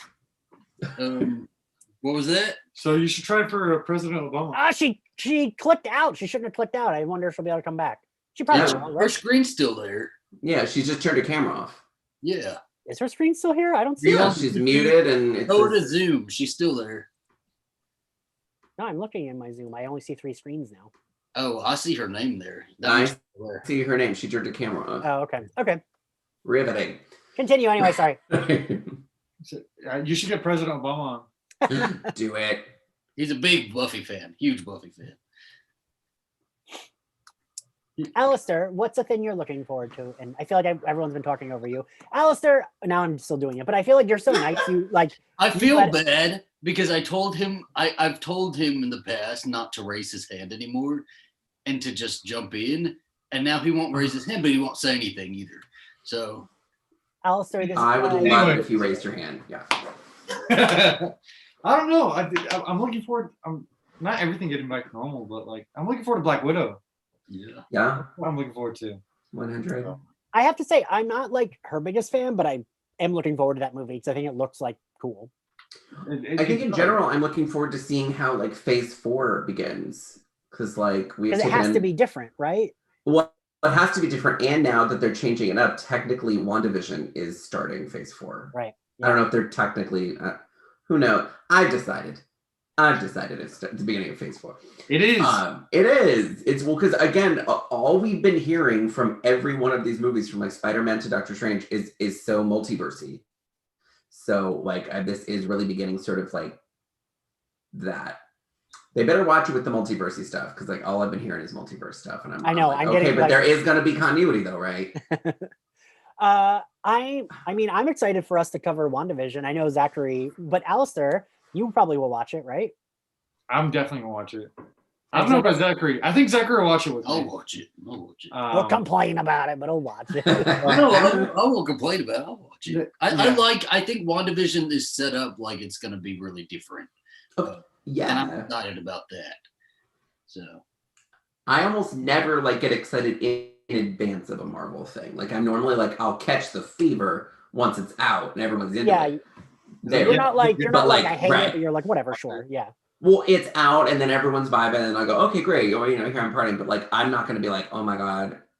Like if it, like when Black Widow got delayed, I wasn't like, what do you mean it got delayed? Like I was a little, oh my God, delayed. They said it'd come out in May. May 2021. Yeah. So I really thought they would put it on Disney Plus, but I thought some people, Mulan did weird on Disney Plus, so it did we also like, charged $30 for it. We still bought it. it's too much money. It's just too much money. Plus, like literally, like the whole movie got like swallowed up in the human rights stuff going on there. Like, so yeah. yeah, it came out at a weird. Did any of you see Mulan? No. Yeah, it was good. Wait, Um, I do have a question about Mulan. I know Ming-Na Wen is in it. Does she play an older version of Mulan, or is she a different character? She's a different character. Hmm. I'm pretty sure she's a concubine. I know she plays like. I saw the like screenshots. So I wasn't sure if it was like they have a flash forward at the end or something. Right. When does it come in? It wasn't a flash forward, but she plays a concubine in the court, and I saw her because I remember freaking out about it. Well, it's free on Disney Plus now, Ian, so you can see. Oh, is it? Yeah, it is. It's yeah. all we had to do was wait. That's it. Well, as Zach pointed out, he asked me if I saw Invisible Man, and I was like, I think it's on HBO Max, so I'll watch it now. Right. Good Same. too. I don't know the whole HBO thing. I feel like that's definitely going to change the theater industry. I don't I'm think looking it- forward to. I don't see it changing it all that much. I think HBO they've gotten themselves into some hot water doing that without the Right. cooperation of all of the different companies that put in money to make those movies. I don't see it being a permanent thing. I think much like our Oscars thing, like I feel like Alistair, you're right, but I don't think it's going to take immediate effect. I feel like it's going to have longer term effects, like probably around the mid 2020s, because like Zach was saying, like there are stuff that's like already in play, and all of those contracts, like we've gotten a peek at it. And I know like the general public is like super bored and doesn't care about like all these contracts things, but like it's basically for the life of the movie and how people get paid and how people kind of make a living basically off this. So it's one of those things where I feel like they are doing it just to like get it out like right now, because they have a whole slate of movies, and like so I would be team like just get it out, just be like, all right, Yeah, it's all the back end deals. I know they paid out the back end deals for Wonder Woman to be able to do it on HBO. Right. So I wonder what's going to happen with all the other back end deals for Which the rest one's of the Universal one that properties. like the one some companies putting up a big fight over like Kong versus Dune. like, yeah. Dune Yeah, is it so is Legendary is, yeah. So they're like being super like not good with it. I don't really know all the ins and outs, and I think a lot of it was because they were really hoping that Dune would be like a series, and it does kind of illuminate that a lot of what HBO Max is putting out does feel very dumpy, like they're just kind of putting it out when they were really hoping this Dune would start a big something, which Dune in 1983, they were hoping would be a big start of something, and it was certainly not. So, I mean, again, it's one of these things where like it is a risk. Dune itself is a very risky IP. I feel like Dune needed the sparkle of like a theatrical release, because it does feel very dumpy, doesn't it? And when something feels very dumpy, people are not going to rush to watch it. Right, and I can see both, but like I'm a fan of HBO Max doing this one because I think it's not the most attractive IP in the world. So it's not very flashy. Wonder Woman, you could maybe get people to theaters definitely about it, but like if I don't know, with Dune, like it's just one of these things where not a ton of people went to see Blade Runner 2049 or whatever in the theater. It's kind of one of those things where like it could have a really nice niche bougie prestige sort of hit in the theater, like the theater availability is there, but I feel like the ability to reach a lot of people and get a lot of like new nerds involved in Dune is high with putting it on streaming. So I don't know, it's above my pay grade, but it's just all risky because Wonder Woman, that's a guaranteed sequel movie anyway. Like they probably known they were going to do a third one for a very long time, so it didn't matter if it tanked or not. Well, it didn't matter. And Dune is like they really do have to play the cards right with Dune. So because if that thing doesn't hit A triple pluses right away, like it would be hard to greenlight a next thing. But Alistair is right. Like, I mean, there is like an element to which like it does matter if people were super in, because like people were super not into Justice League, and look how we're freaking relitigating that 70 million years later. I don't even like. I just want to out so I can just stop hearing about it.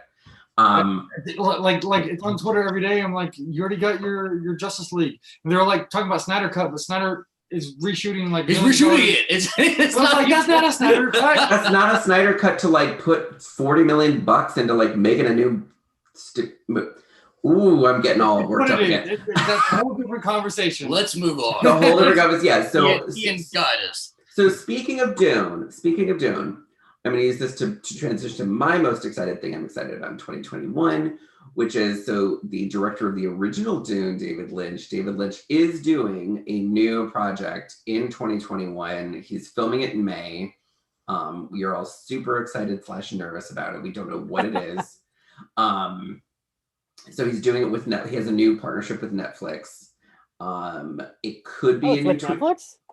He's doing with Netflix. I don't know if I shared any of this with you. It could be a new Twin Peaks, basically. I knew there was a new project, but I didn't realize it was a Netflix thing. It's Netflix. So basically, he basically in the last year struck up this new partnership with Netflix.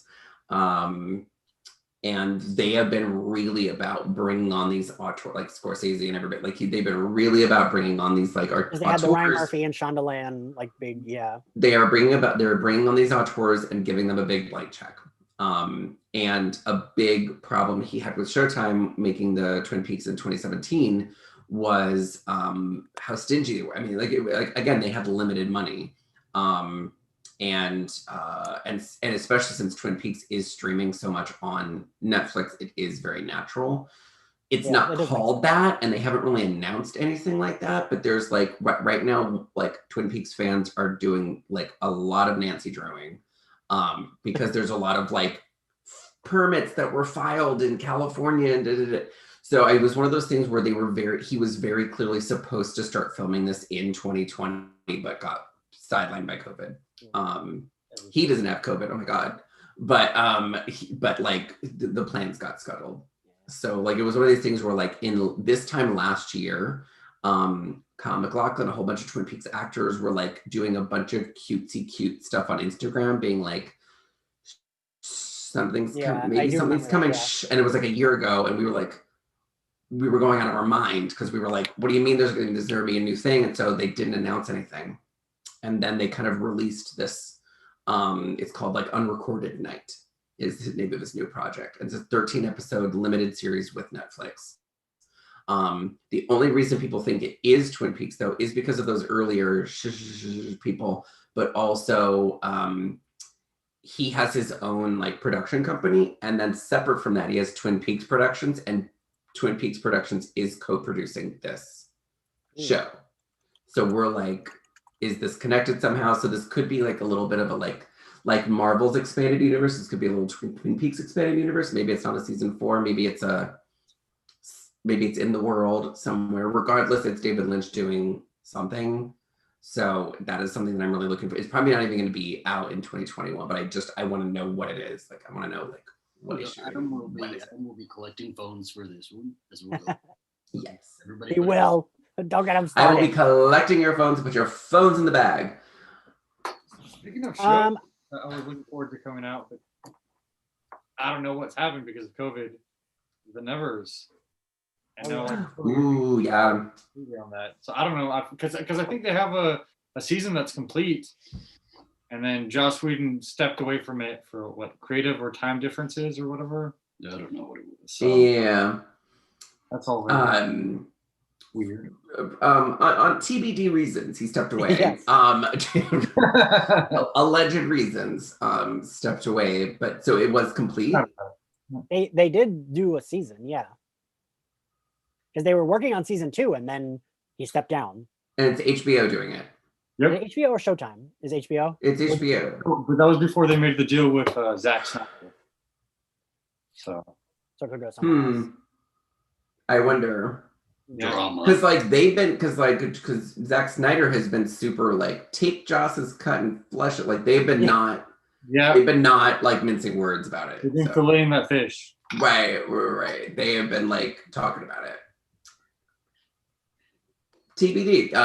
But like, but yeah, but it's I didn't really know. Like I did kind of lose I did lose track of it a bit. Because Jane Espenson is on it. See, that's what I'm excited about. Is I was like, I want to see like a Jane Espenson like HBO show. Like that would be like I would be about that. Alistair, didn't you and I talk about she has the cred to like run a show at this point. Yeah. Right? Like right. Take the reins now. Like give it to her. She had it's not like she only wrote for Buffy. She like consistently wrote for TV since Buffy. Oh my gosh, she did one of Game of Thrones' best episodes. Wait, really? She did Game of Thrones too? She did the first season. She wrote the episode in the first season where Daenerys watches her brother get like golded to death. Which is funny because Joss Whedon directed that episode too. Yeah. Legit? Yep. Oh my god. Directed. Wait, now I'm looking this up. Okay, look it up. Listen, I mean, I just remember being like super about Jane Espenson's like. I gotta watch this episode now. Oh my gosh. She did write an episode. Yeah. Yeah. But no. It's one of those things where like, yeah, like I mean, did you ever see Warehouse 13? I never saw that. That's right. It was cute. Yeah. She did. I see that she wrote for that. I do have a story to tell you about that afterwards. Okay. and she wrote that. I did watch that series Husbands. That was like a YouTube series. Did you watch that? I love that. I did like that show. And like clearly, I mean, I've had her on the podcast and she is a delight. Clearly, she is friends with everyone from Buffy because it was like everyone made cameos in that series. It's one of those things I think even like Joss Whedon cameoed in it. Yeah, like it was. Here's the thing about Janice Benson is that, you know, you hear stories all the time about like, oh, this person from Buffy isn't speaking to that person from Buffy. They didn't get along on set. They didn't. Everybody shows up for Janice Benson. Mhm. Yeah. And I mean, I will say, I think I don't even credit myself with this. I think it's just that she likes Buffy too, because she is very responsive when I've emailed her about the podcast. Even if it's a no, she emails me back within the day. She was the one that like emailed me immediately about Stacey Abrams and was like, oh my God, I can't believe she's a fan. Here are questions I have for her. She was gushing so much about Stacey Abrams. I had to edit what Janice Benson wanted me to ask her down a little bit because she was gushing so much. And it was like very cute. That's great. Yeah. So I could see like her being like one of those people, you know, like you have a job and it's like everyone kind of hates each other, but like there's like that nice person. I feel like she's probably like the person everyone likes. That's so true. I feel like you want to also be a fan of whatever you're working on. Yeah. You know? Yeah.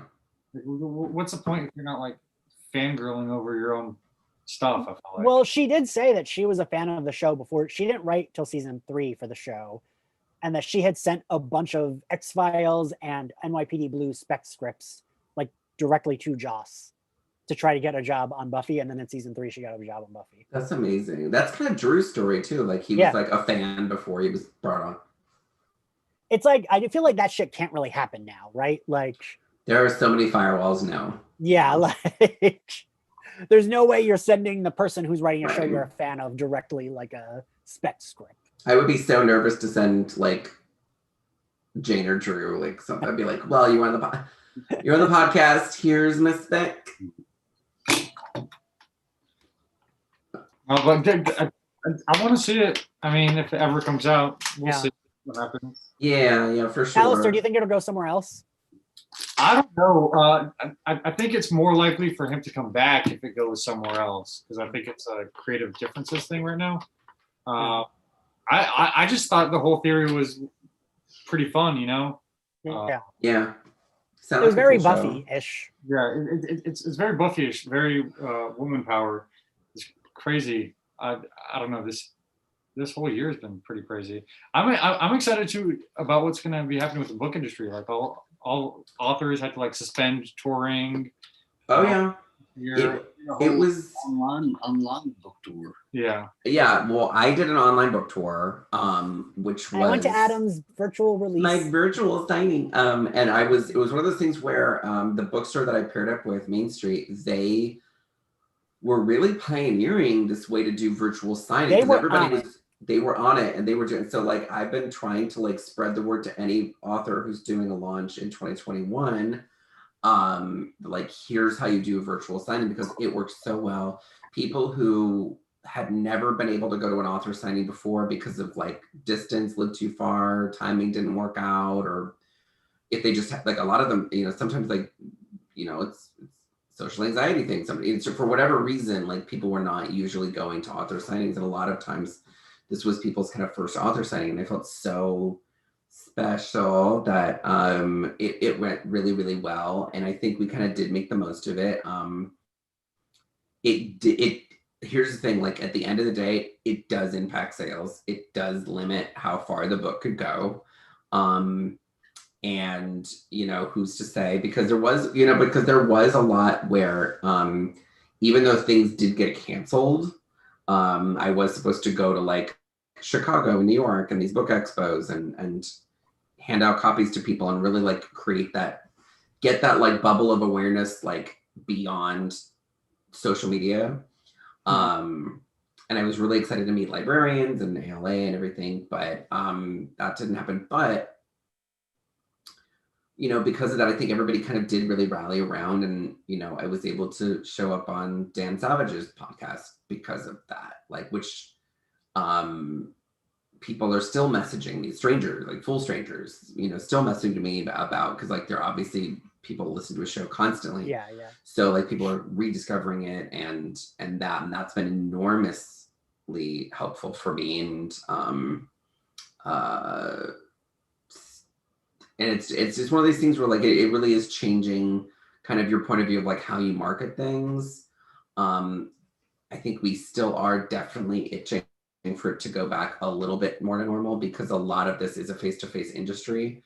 And especially the thing that really hurt was, and I'll be honest about it, was supply chains. So the thing that really was something that most people don't see, which is this was happening right before the election. And the other thing that was happening right before the election was the mail service was getting super messed with intentionally. Yeah. So these warehouses that were supplying websites and bookstores with copies were not getting things on time. There were like big delays where my book wasn't even available on certain websites that I was trying to push because of these like sort of mail. And my publisher was like super on top of it, and they were doing a lot of these things, but there were shortages, there were delays, there were unexpected things. So yeah, it's definitely like we're making the best of it. Like I don't see how publishing is going to change because of COVID. I really hope that there are some remnants of these virtual events. I hope a lot of authors do have hybrid events in the future where it's in person but like half of it is still virtual. I think that would really make sense, Adam, right? Because like I think you're gonna have to, because I think this was so accessible for a lot of people, in addition to, and like I really did have fun at your like book launch. Like it was like you were able, but you know what I mean? It made it easier for you to be able to have a conversation with Garrett Conley. Yeah. It made it easier to like, you didn't have to tell him you had to fly somewhere, right? Or you didn't have to fly somewhere. Oh my God. Well, I mean, again, it was one of these things where like it was easy for like my publisher was hit by COVID setbacks, like everybody else.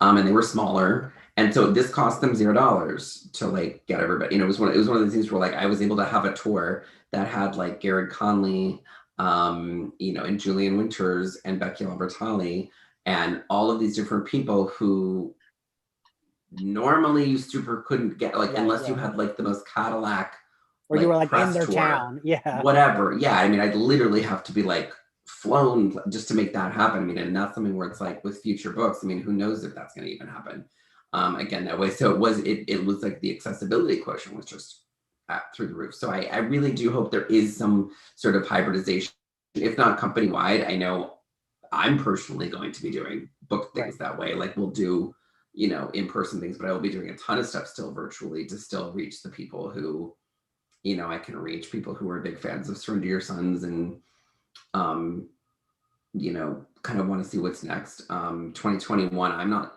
releasing another book, but in 2022, there's stuff coming. I even pitched I worked at a bookstore. I mean, you know this, but I even pitched my boss. I was like, hey, like my friend put out a book, and like, as long as we know our shit, it makes it so much easier to do a virtual book signing. Like the way they transferred us to another room, and like that shit makes it like, I don't know, it was easy to sit here and be like, okay, cool. They're like doing all the transferring. They'll transfer me to Adam. Sure, it was a few key you needed basically, and they, just use Ethernet instead of Wi-Fi. Oh, really? Because it's a lot of just keeping everything. They used Ethernet, so everything was. You noticed we never had a single blip. There was never people were getting transferred from rooms to rooms. There was no one. I did notice that. No one dropped. Yeah, it was it was great. So yeah, I think that's something where. But I think in general, like Alistair, like larger trends in publishing, which maybe don't have much to do with COVID, but have everything to do with a lot of what else happened in 2020 is queer YA is getting bigger. Queer YA is getting way more intersectional and diverse. We saw the first trans author hit the New York Times bestseller list with a trans main character in YA this year with Cemetery Boys. Which we were there for book club. Yay, book club. Aiden Thomas is like a treasure. And I want to try to get in on the podcast. Yes. Super. super booked and blessed. So start emailing now. Like, More gay new adult. exactly. I would love more new adult. I'm sure Adam, y'all have read Red, White, and Royal Blue. One of our viewers, Lorelei's I mom, just saw just said she's downloading your book now on Kindle. Ooh, okay, nice. I'll be right back. I'm gonna go pee. You guys. We'll talk books. I read half of it, so I have a problem with romance books. Yeah. I will read until they're happy, and then I'll be like, oh my gosh, if I keep on reading, they're gonna get really sad. And Yeah. I can't take the drama. Hey, I put it see? down. It's too intense. Adam's book is that they're just sad the whole time in the bed. Exactly. Sad the whole time, and then like last minute, there you go, happy. So there you go. I've solved it. And it was like focused romance, so like it's always easy for like if the romance is a subplot, it's easy for me to get through. But if it's the main plot, I'm like, oh my gosh, I can't take this drama. Would it help if you like knew right if you like had like a little like quick paragraph just telling you all the main beats, you knew like, okay, I know where this is going, or is it if it took the suspense away? It isn't like that either. I don't know why. It's just Well, it's just with romance. But this year, I've seen more than any other year because I've always followed like people who like do book content or whatever on Twitter and BookTube, and then Book Talk has like TikTok is a bit blown up. There was this one girl who did a review for a book that came out like 10 years ago, and then the book spiked in sales and it got into like the top 10 of like digital downloads for like Amazon. And then the author actually did a TikTok thanking her for it because apparently her advance was never paid out or whatever. And now her advance is paid out and they're reprinting her book and all that stuff. That's great. Yeah, it's been crazy. Oh my gosh. Looking at stuff like that.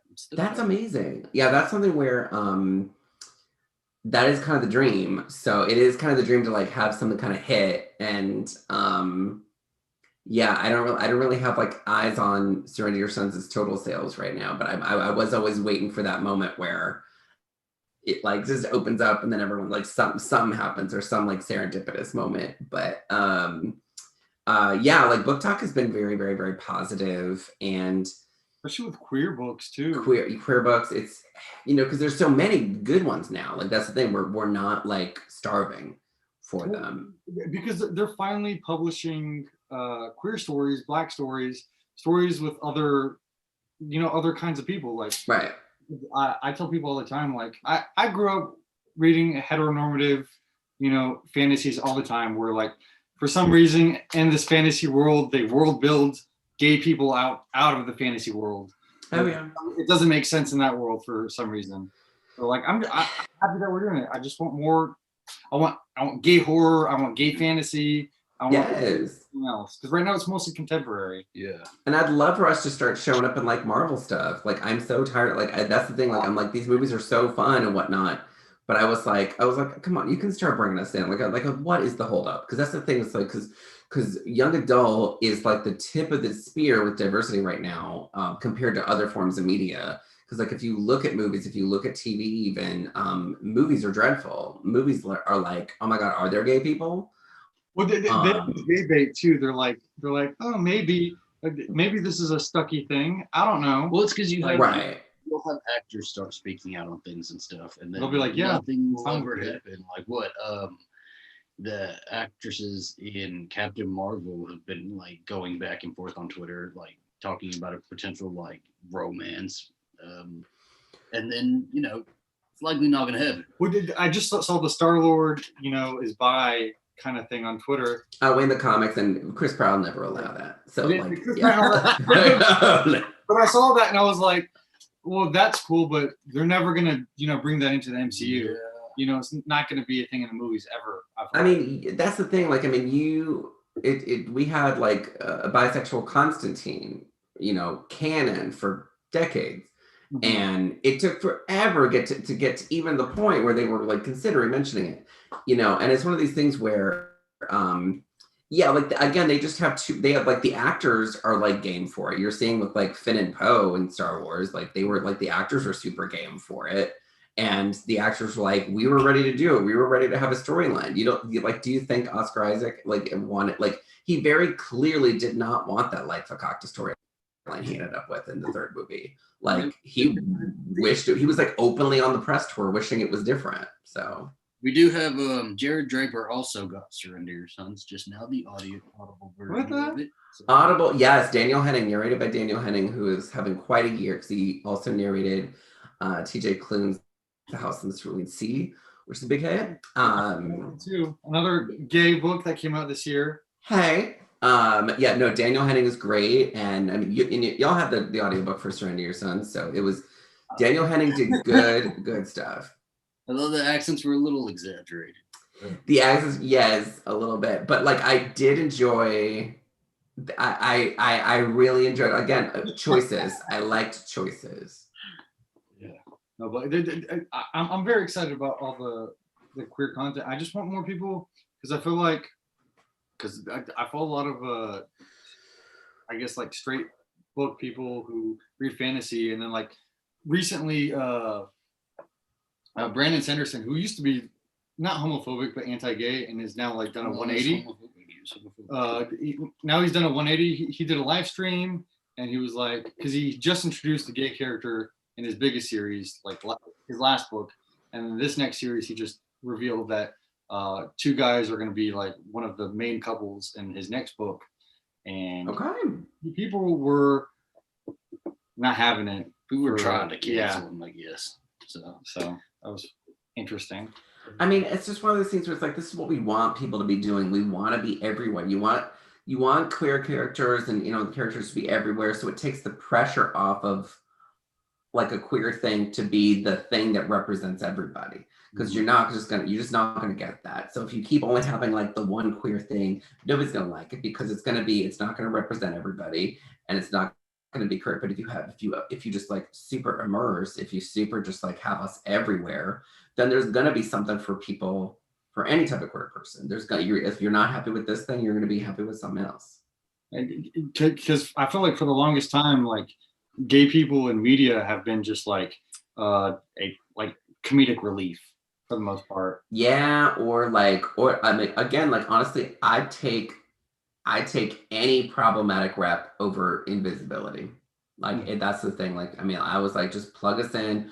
I'll even have fun. I mean, Ian, you and I sometimes I've liked some problematic queer rep just because it's all right, at least we're in there. At least we're acknowledging that we're a thing that exists. That's nothing makes me crazier than I haven't even watched the new Stand, but you just go through the whole Stand, and every there's 500 characters, Lost, where it's there's 500 characters, each one of them straight somehow. Right. That's the thing where it's just there's these huge casts, and they still you're we just couldn't find room for a gay person here. Even though probably somebody in the cast is actually gay. Right. Yeah. The odds are in that favor, so. Especially in the entertainment industry, most likely. Right. Said my bit, but I mean, here's the thing. I hope more queer YA stuff gets adapted to movies and shows. Because that's another and is adaptation. He was adaptation. I was well, if someone's listening, but I mean, if that can make its way to movies and shows more, the type of queer content that we're seeing in books right now, which is getting better and better. Well, I have a question for you then. Have you thought of writing your own script for your own adaptation for it, or would you want a screenwriter to do that for you? So right now we're in a place where we're talking with multiple people about that. Mm-hmm. And this was one of the very first conversations I had with my film team, which was, because I came from the film world. I've screenwritten this. I have my degree in it. I've done it, but it's one of those things where I could do it, but I had to kind of say but it's not a deal breaker. I would love to be involved as much as possible, but and I was talking with a friend where I said, I would actually be, it's very time consuming to do that. So I would want to be able to keep writing books and living life, as well. But I would actually be really excited in what somebody's interpretation of this would be. I'm not somebody who's like super, super precious with it, because I'm like, okay, well, I know that My Book, So Many Your Sons exists. And then there's an audiobook version where the narrator did such a great job, but like there are certain scenes where I'm like, oh, I never thought of it that way, or, oh, I didn't think of that's a different tone for that scene than I had envisioned, but I like that version exists. Like there's a version in my head that exists. Yeah. And I would be very, very interested and excited to see what somebody else's take on this would be. Like, how would they handle this one character or this one part? What would they leave out? What would they put in? Because if it's existing in different media, I really don't know if I love these book adaptations that are kind of book reports, which are just like, here's everything that happened in the book, and then we're going to make it as close to the book as possible. It's weird. I feel like it's so uneven. Because like Stephen King has done the scripts for a few of his movies, and they have been not great. I was just about to name The Shining, because he hates the Shining adaptation, but I think that is one of the most successful, inventive, creative book to film adaptation, because it's like you read the book and it's a different experience. I was talking with my friend, and if you watch Fight Club and then go read the book Fight Club, you don't got to read the book Fight Club, because it's the same thing. So I will say it's like that's one of those things where I like the ending of the book better, because it's less. But I understand the ending of the movie; it's more movie, right? It's more cinematic. But the ending of the book is like a little bit more realistic. But like, yeah, like Stephen King hates The Shining, and it's a really good movie. I like the book and the movie, but he hates the movie. He probably hates Kubrick, not the movie. Which, like, but like by now it's too complicated. Right, that's the thing. yeah. Like I'm sure we all would not be a big fan of Kubrick if we were. Are you required by law as a former film major to mention Kubrick once a day? Because I feel like you are.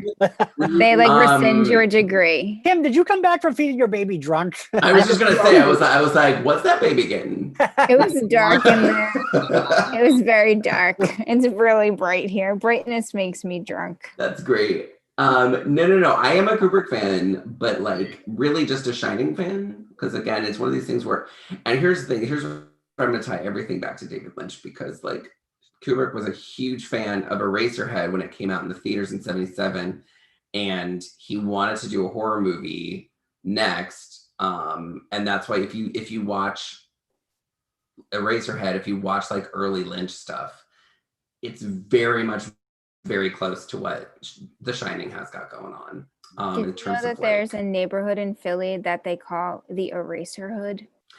Yes. Of Lynch. I didn't even know that. No, Zach Wilcher talks about it. I lived there for 6 years, not in the Eraserhood, but in Philly. So yeah, you learn things.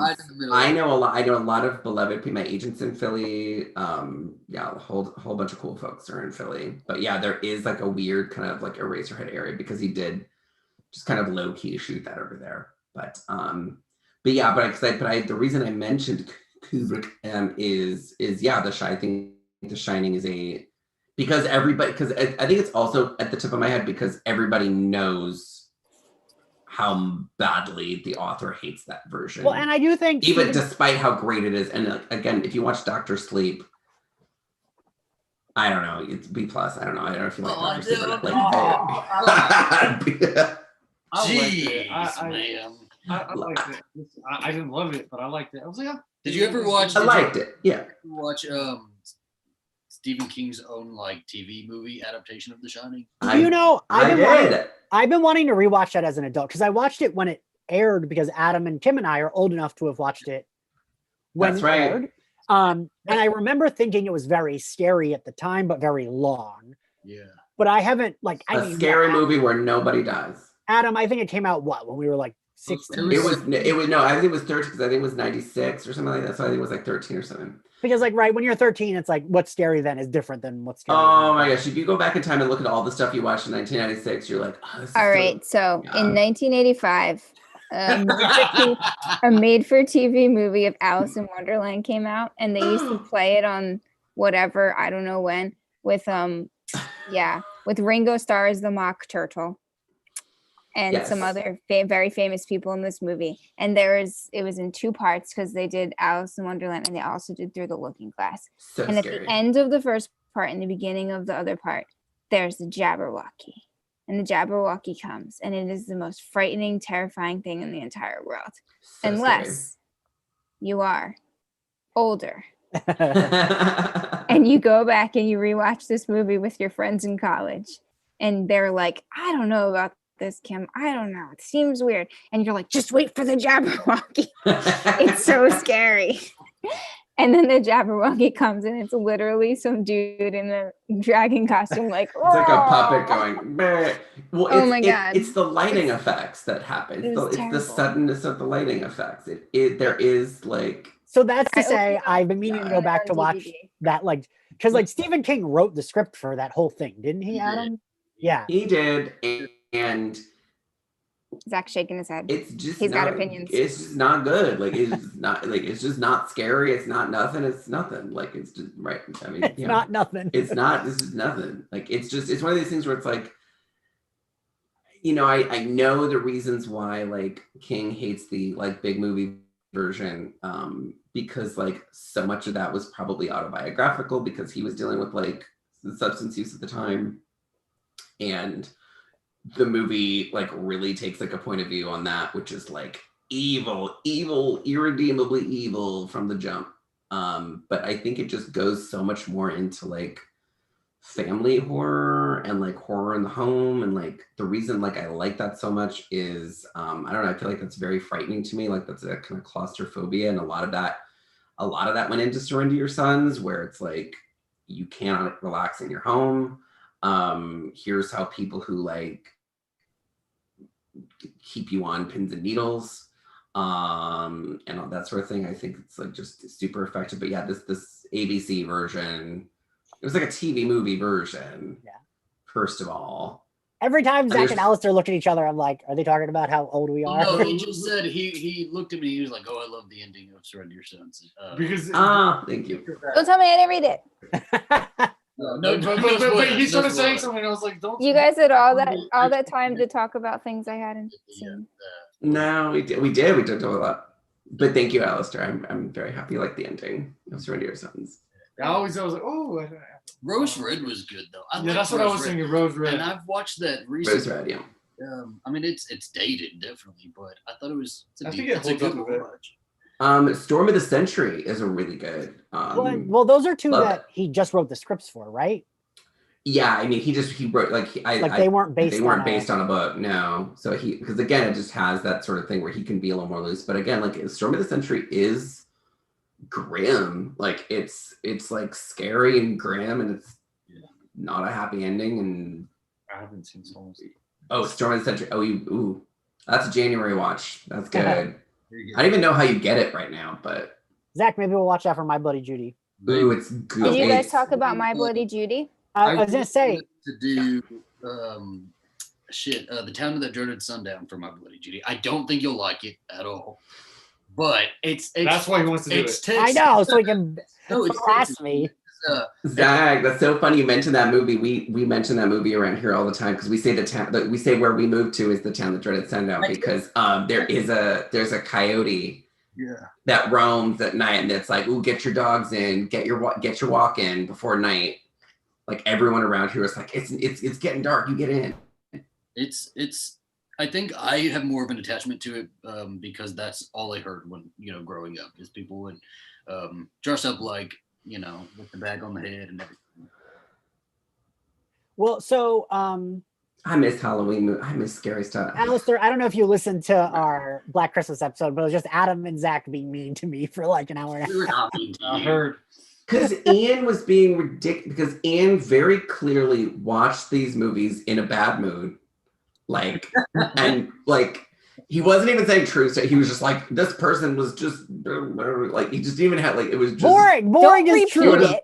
boring. Like I was like, okay, you watched it Don't hungry be or mean something. to my friend Ian.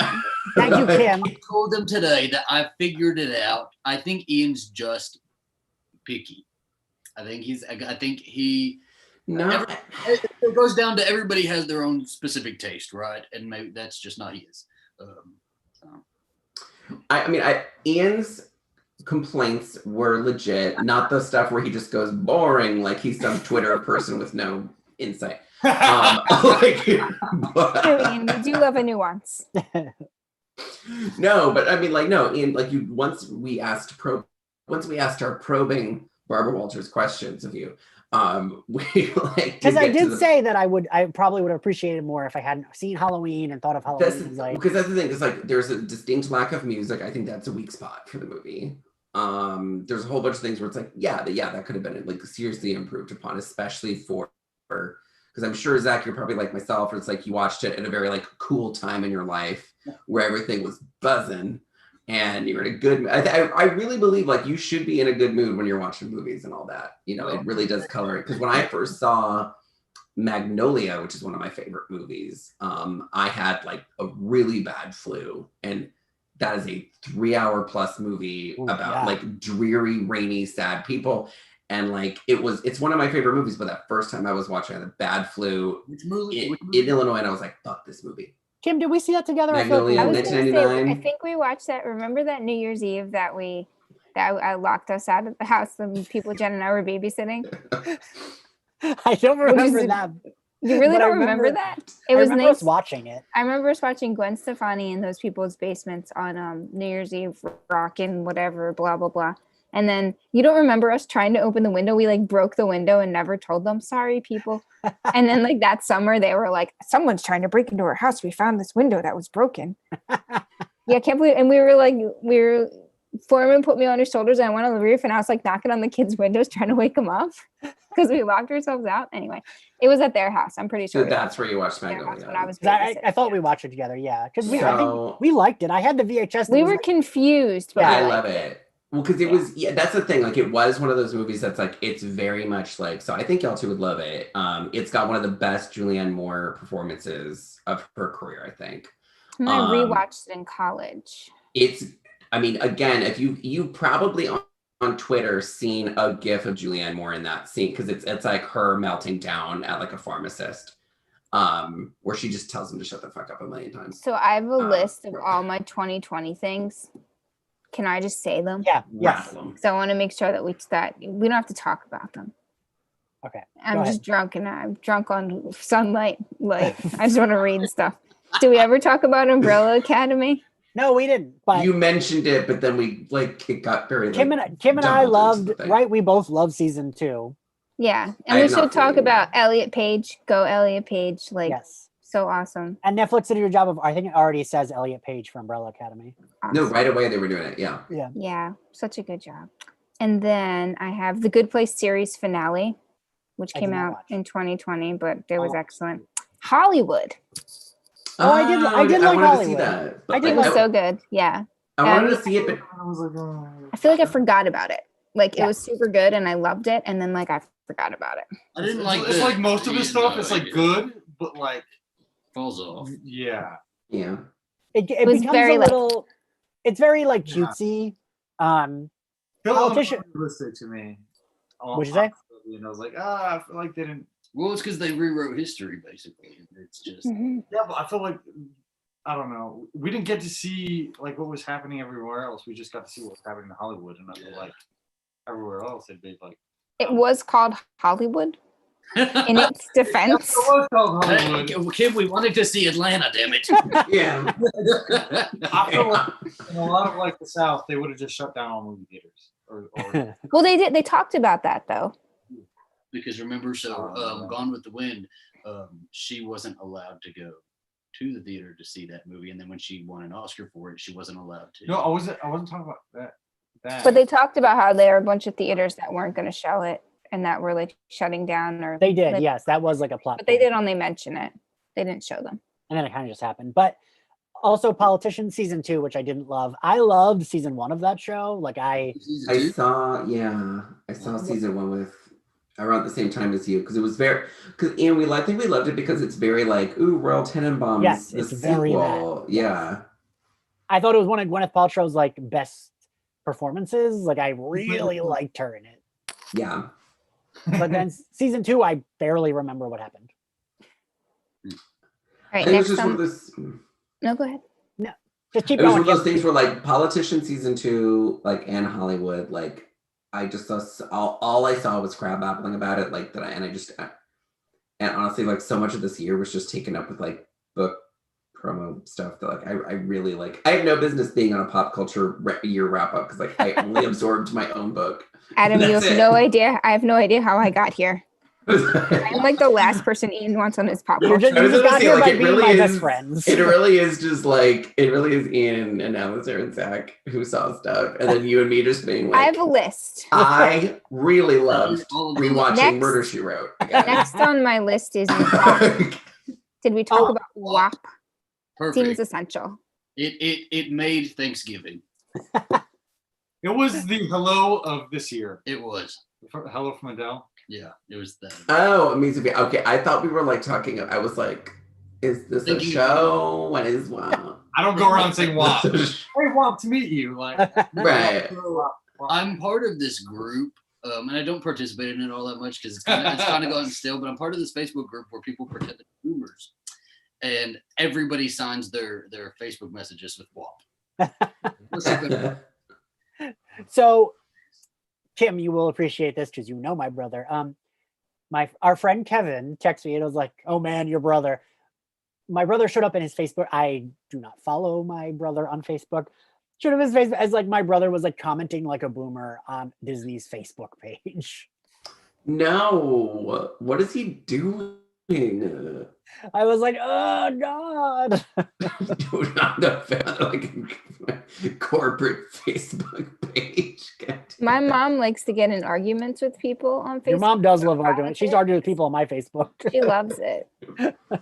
But at least your mom's coming from like not a like, Oh yeah, like the opposite of Todd. yeah, like the opposite of like my brother or your dad. Yeah. So next on my list, I have notable celebrity deaths. Okay. Alex Trebek, Right. very sad. I cried. I Chadwick didn't either. Boseman. Oh yeah, that didn't Oh God, I forgot about that. We had God, a that whole was big this one. year. Jesus. Yeah.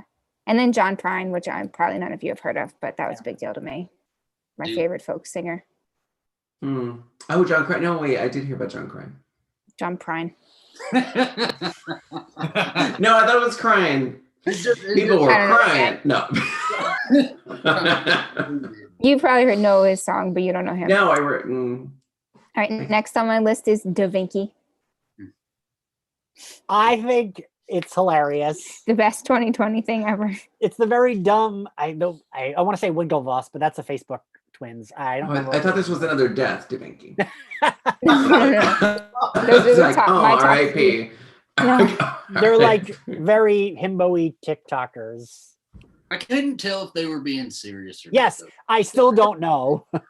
I couldn't tell either. Wait, but Zach, did I you was find willing to definitively? suspend my disbelief. I don't think they were. I don't know what you're talking But about. yeah, I don't know. Okay. Da Vinci. It's so funny. Keep going, Jim. I love that we all live in different worlds. I know. Each of us. Like, Speaking of TikTok, next I have Claudia Conway's TikTok. Oh, gorgeous. Just in I love her general. mother. I love her mother. Oh. You're lying. You told them I'm lying about fucking COVID. oh my God. Fucking COVID. Claudia Conway just rat fucking her She's mom. so Oh my young. God. I like felt weird about following her. She's like the only person I followed on TikTok for like 2 months. And And I then was she like, posts those huge apologies that you know her mother just wrote. She's like, I'm sorry. For Grandma. sure. It's a wonderful lady. She like took her phone and like. did Oh that. yeah, her mom like absolutely forced her to do that. It is absolutely a chaotic train wreck, man. It's hilarious. It was one of those things where I never like doing like, oh, she looked bad, but like in that where her mom was like really just railing. Someone like did a side by side of her and Jessica Lange in the last episode of Coven, where she's like shows up and she's all bedraggled. It just looked the same. All right, what else, Next, Tim? I have Watchmen and Schitt's Creek dominating the Emmys. Yes. I thought it Very was good. deserved. Deserved. It was, sometimes when a show wins, like, first of all, Right. that always happens in the Emmys for whatever reason. It's like one show wins all the comedy stuff, one show wins all the drama stuff. I don't know why they have multiple awards anymore. They should just be like, this is the show we're going to give all the awards Yeah, to. this is the show of the year. Here we go. Yeah. But like those were the two shows I was rooting for, and I'd seen both of them, and they both absolutely deserved it. They did, yeah. It was like better luck next year to like whoever Anyone else else, was yeah. right. Yeah, and it wasn't Modern Family, and what's that other one that always wins? Mizell, which both I like. Modern Family is just about Watchmen rich was last people. year though, right? Yeah, but they were Right, but they won this year. It was the Emmys. Yeah, Well, let me Yeah. back, they let me won this year. add to that one. Zendaya won for Euphoria. Ooh, yeah. Oh, yum. Loved that show. Yes. So- Very excited over that one. I haven't watched that show because I feel like it'll be too upsetting for me. Why? I don't think you would like it. I think it's a really happy show. it's No, I mean they're doing drugs most of the time, so most of the time they're just happy. it's just drugs and depression. That's But the when show. they're not doing drugs, they're sad. I So- feel like The National, Singing. which is a great band that I love. Like me. I feel like I would be Liz Lemon watching that show because I would be like, oh, this. I feel like that show is officially like the beginning of like, oh, it's too young for me now. No, I don't. Too young and hip. Yeah. I know it's fun. A great trans representation. Yeah, I mean, if you Cool. like Skins, it would probably be up your alley. All right, I've never yeah. watched Skins. It's like Yeah. TV drama done right. And the cinematography is gorgeous. Maybe do- Jeff would like it. I do like a Zendaya. I do. I like a Zendaya. I was happy that she won because I liked her. I didn't love her I show, but like I liked her. Absolutely, I am obsessed with her. I absolutely love She's her. hot. She's sassy. Like, what's She's not gonna to be like? in Dune. There you go, Dune. She had an excellent reveal for the that party they go to raise money. What? Oh, the Met Gala. For costume to go. The what is Met- it called? the Met Gala? Yeah, the Met Gala. I don't You know just why. said it. Yeah. Mike Allen. I guess. the Mike Allens. Oh, she looked great. She was Cinderella. She was good. She looked great. She looked freaking great. What Yeah. is next on your list? Yes, Jim. I've only got a couple more things. Okay. Sad, hopeful commercial music. Do you remember that from the summer? It was like every commercial Oh, was like Jesus. this super sad music, but it also kind of sounded hopeful, and it was the worst. It was I just like thought- everything. Well, because I at the Everything. time worked in advertising, and like everything had to be like, it's different now, but you're Yeah. gonna be okay. Like everything was that, and I was. We're living in an unprecedented times. Oh, Oh, God, unprecedented It's here. times. Yeah. That over a bunch of celebrities singing "Imagine" to me any day though. Oh, we should have known what was in the water with Wonder Woman then. Zach would love it. It was the canary in the coal mine that it was something was up. Also, wait, I wanted to point out, since we're already talking, we talked about it earlier. Zachary, so after we did that, I booked a fucking guest after we talked about Wonder Woman. What do you mean? I booked us a guest, our first guest for My Bloody Judy. Yeah. Oh, What are we- yeah. I don't know what the conversation is though. After, because I was thinking about Wonder Woman, because we were. Oh yes, but they're not. Our guest is not in Wonder Woman. No. Nothing to do with Wonder Woman. Gal Gadot. You know, you drunk. After our I am a little bit. Patty Jenkins. After our conversation, you said that you pointed out that I was Allowed to high, say it? and then I still was able to nab us a guest. That's pretty good. Yeah. Are we allowed to say who, or is he gonna drop out? We'll leave it as a surprise. Okay. But it's our first ever celebrity guest. Our first ever guest was Adam Sass on My Bloody Judy. And now we have Adam Sass Ooh. 2.0. Oh. Yeah, we have Adam Sass too. That is And not- it will be a nice companion to our final episode. But yeah, continue. Nice. All right, I have two more things on my list. I Okay. already saw I'm The it. next This brings us back before COVID in America to Shakira and J-Lo at the Super Bowl halftime show. Hey. Killing it. both of They them. were, they Oh, were yeah. so good. Yeah. That's correct. That's very Mhm. correct. Big Can't fan. forget that happened this year and that it was wonderful.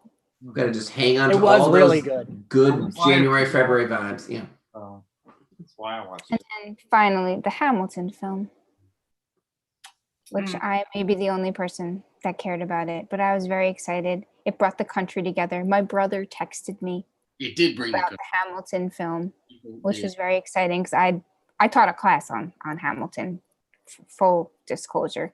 So I'm a big fan. Oh, So it was great. super cool. I got to watch it with two people who'd never, like Jeff never paid attention before, and our buddy Nick was living with us at the time.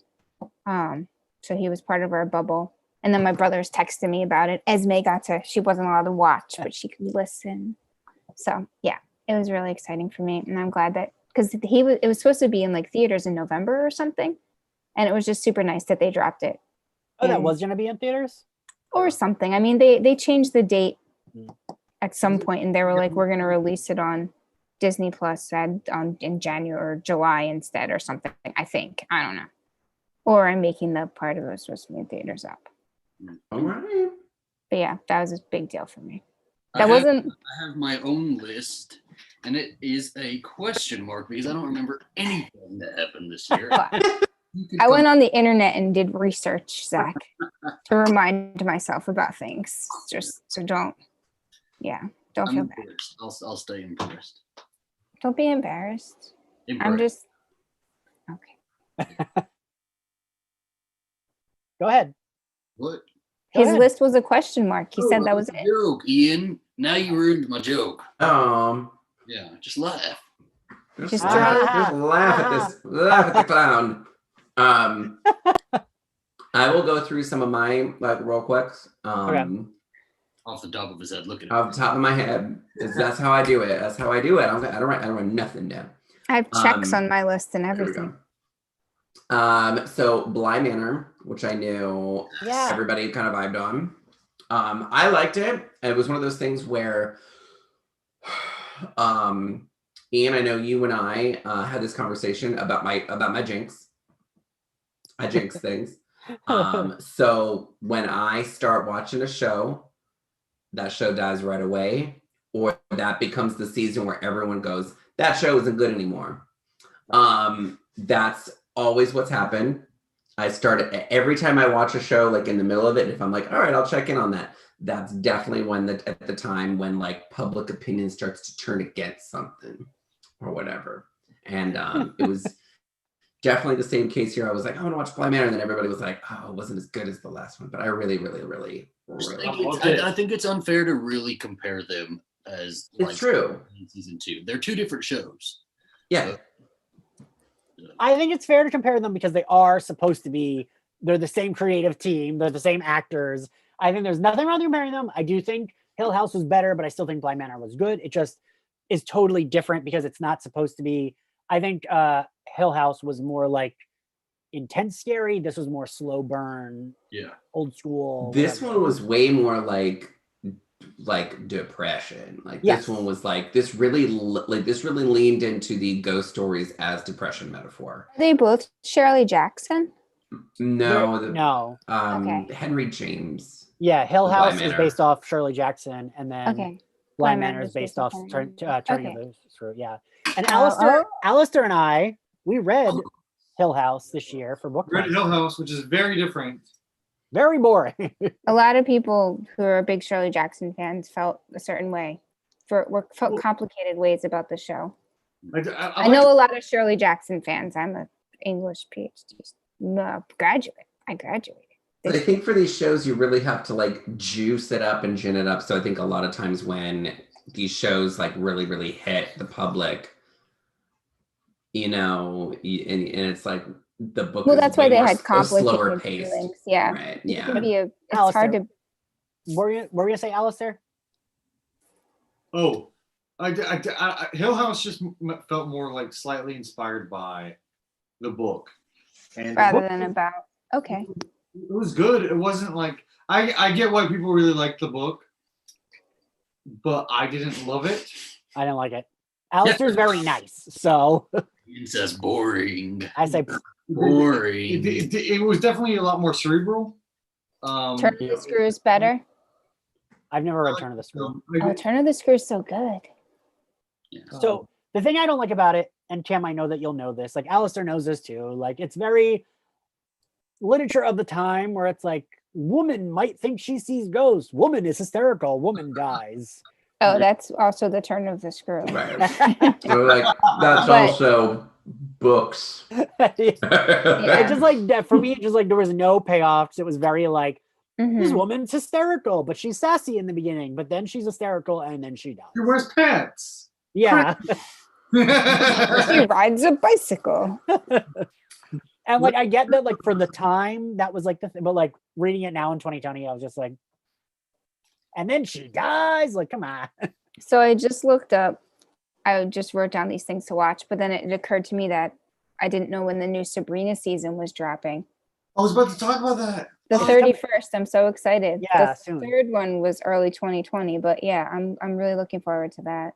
Was it 2020, the third one? According to the internet, I just looked it up. And this is the end, right? Alistair, what were you about to say Yeah, about Alistair, what were you saying? Well, because I didn't watch it. So past the Halloween special episode, well, no, Christmas special episode Mhm. that they put out, we haven't watched it. But I just saw the promo for the new season, and they had the ants. Yeah. from Sabrina the Teenage Witch in it. I'm like, I have to say, I have to we go back did and we did catch a up. rewatch of the original series, and it's those early seasons. They were really funny. they held up. I love I it. Do they? I Yeah. thought they were really funny. Shut up, Ian. Even Oh, back- Even- everything I love, you just shit on. I'm sorry, Zach. You're so handsome and so right all the time. Compliment something. Anything right now on this. So the Lady Gaga 911 video came out this year, and I really liked that. It made me cry at the end. Yes. We got She the did a 911 Good memes. video. Yeah. The 911 memes that her company made sure Twitter, like it was like a trial by fire. It was like anyone who made this a meme is fucking banned. Slayerfest account got locked for 3 days because I did a meme of that. Are you kidding? I didn't. Twitter did more promo for that album than she did, but her like executives made sure that anyone who used that song got their account locked. And That is the Slayerfest 98 dumbest. We were all locked in Right. with each other.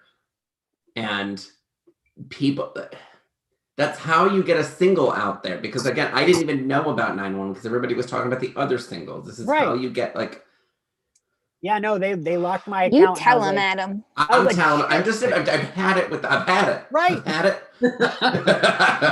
Like Adam, you and I know about a promo and how to fucking. I'm okay, like- that's good promo. Here's the thing. Here's how you do promo. Are people talking about it rather than about how horrible everything is? Like Horrible and horrible. horrible and horrible. Like it was just like if you're making any noise, and I know this is like Lady Gaga, and it's not, she's not supposed to be like starving for it, but Right. like if people are talking about it, good. Like what? Like again, the memes are only taking a sample. It wasn't the entire track. It's the Well, internet. And It was like, the. It it's was the, Twitter. it No was one's the- making money off these memes. So for But- some reason, Ian, Lady Gaga reminded me of a thing we did this summer, which Oh. was we did House of Mimosa trivia a couple times, Oh yeah. Kim and and I that was did fun. drag queen trivia with this drag queen we're friends with, Anita Buffum, and it was a lot of fun. Yeah, She doesn't do it anymore though, but it was fun. but while it lasted, it was. I mean, we only did it a couple times, but it felt like we did it more. Yeah. Does that make sense? Which I think it was like over the course of 2 months, but we only did it 3 times. Yeah, it was fun. Yeah, it was fun. What about Taylor I'm Swift? interrupting Adam's off the cuff list. Yes, and also- I was also- about to say. Alistair, I would want Alistair because he is a mega fan, and I don't have a bad opinion. I just have no opinion. Taylor Swift. Talk about Taylor Swift's 2 albums she put out this year. Oh my God. Oh, Go. look, you just lit up. You just Put lit him up. on the spot. Yeah. I know what my boy likes. I'm gonna find the songs I liked of them. We all knew that Taylor Swift was on a bi-yearly album release kind of thing. And then she said, freak it. And she put out Folklore. And we were all going crazy about it. And then 5 months later, she said, freak it again. And she put out Evermore. And honestly, so there's no real bops in those songs, you know? But they're like great lyrically. They're great to listen to. And they're great for ambiance. And it honestly lifted up my mood every single time she put out something. Yeah, I loved it. Anytime I can bypass Taylor Swift saying shit like spelling is fun, kids, then it's a good Taylor Swift song. I really like "Tis the Damn Season." Yeah. Did you hear Yeah. Nobody No Crime? That one's So good. that's a damn movie right there. I'll put that on my new playlist. Yeah. I did not listen to the albums, but I love how joyful. It made everybody. Yes, I agree. Again, I always like when everyone can just yes shut up and enjoy something. and enjoy it. And like if you don't enjoy it, shut up. Yes, I very much. And she seemed to like affect that. Which is weird because I feel like people. she didn't normally have that response in people. I think it was the pandemic. The pandemic really made those albums flourish, I think, in a way that they usually. But at the same time, like on Twitter, like people either loved it or hated it. They're like, why are you tweeting about Taylor Swift? I'm like, well, then just, you can mute the word Taylor Swift and you're fine. Like if you don't want to see it on your timeline. Well, she was a country artist and then she was a pop artist, and they're two folk albums in a way, like they're really lyrically powerful. Yeah. And I don't think a lot of her country/pop fans necessarily were not all. I think a lot of her fans are like good fans. She's got fans who love her lyrics and stuff, but they're really folky. Yeah. It's not for everyone, unfortunately. I I love a folk. I like it. I will say I have her name muted on Twitter, but only because the like negative tweets are very annoying. So I have her name. Negative. I have like most pop stars' names muted on Twitter because Do it because I do not want to see any of them damn fandoms. They're all toxic and. Well, Britney Spears, I don't have muted. I actually no, follow yeah. that. I have her muted. Yes. Right now, trying to figure out whether they're going to release her. Oh, my highlight. Right. She's challenging her conservatorship, and in 2021 she will be out of it. Is that guaranteed or we're hoping? No, of course not. Oh, we're lighting candles. Hopes, Ian. I have hopes. I do want Britney Spears as someone that like I'm not her biggest fan, but I want the best for her. I want her fucking released. I want her to do her own shit. Yeah. Like she's been around long enough that like she can fucking if she wants to sit at home. Throw her kids Dragon Ball Z parties and that's it. Let her fucking do that. You're getting very Joy Behar right. You're very It's how I feel so because I'm like, let her. She wants a glass of Pinot Grigio. She should have it. So what? Have two. So what? I'm like, that's not what the conservatorship is doing with her. She is. But I mean, let her buy her own extensions. Let her get her hair dressed. Like, Alistair, what were you gonna say? She needs a glam squad. She needs a glam squad, hardcore, but they won't let anybody near her. This is a woman who made millions for herself, for everybody in her life, everything. She has taken care of her family since she was a child because they pushed her on the stage since she was a child, and her family was poor, right? Broke poor and her dad got like everything repossessed and everything. She was the breadwinner, and she always has been. She is on a $1,200 like allowance, which is wild. Ridiculous. You think of how much money she's made, and she gets $1,200 allowance. That's not even rent in New York. Yeah, per month. Like, I make more than that. Money, but for somebody like who made as much as she did, it's mind-boggling, 12,000, you mean? Because 1,200 is nothing. Especially for somebody like her, like it is, and like her bills are paid and stuff, right? They're not gonna get started or anything. But if she wants to like spending money, $1,000 spending if she wants to go get her hair done by somebody who costs like $5,000, she should be able to. I mean, you can tell she's the only rich person I like.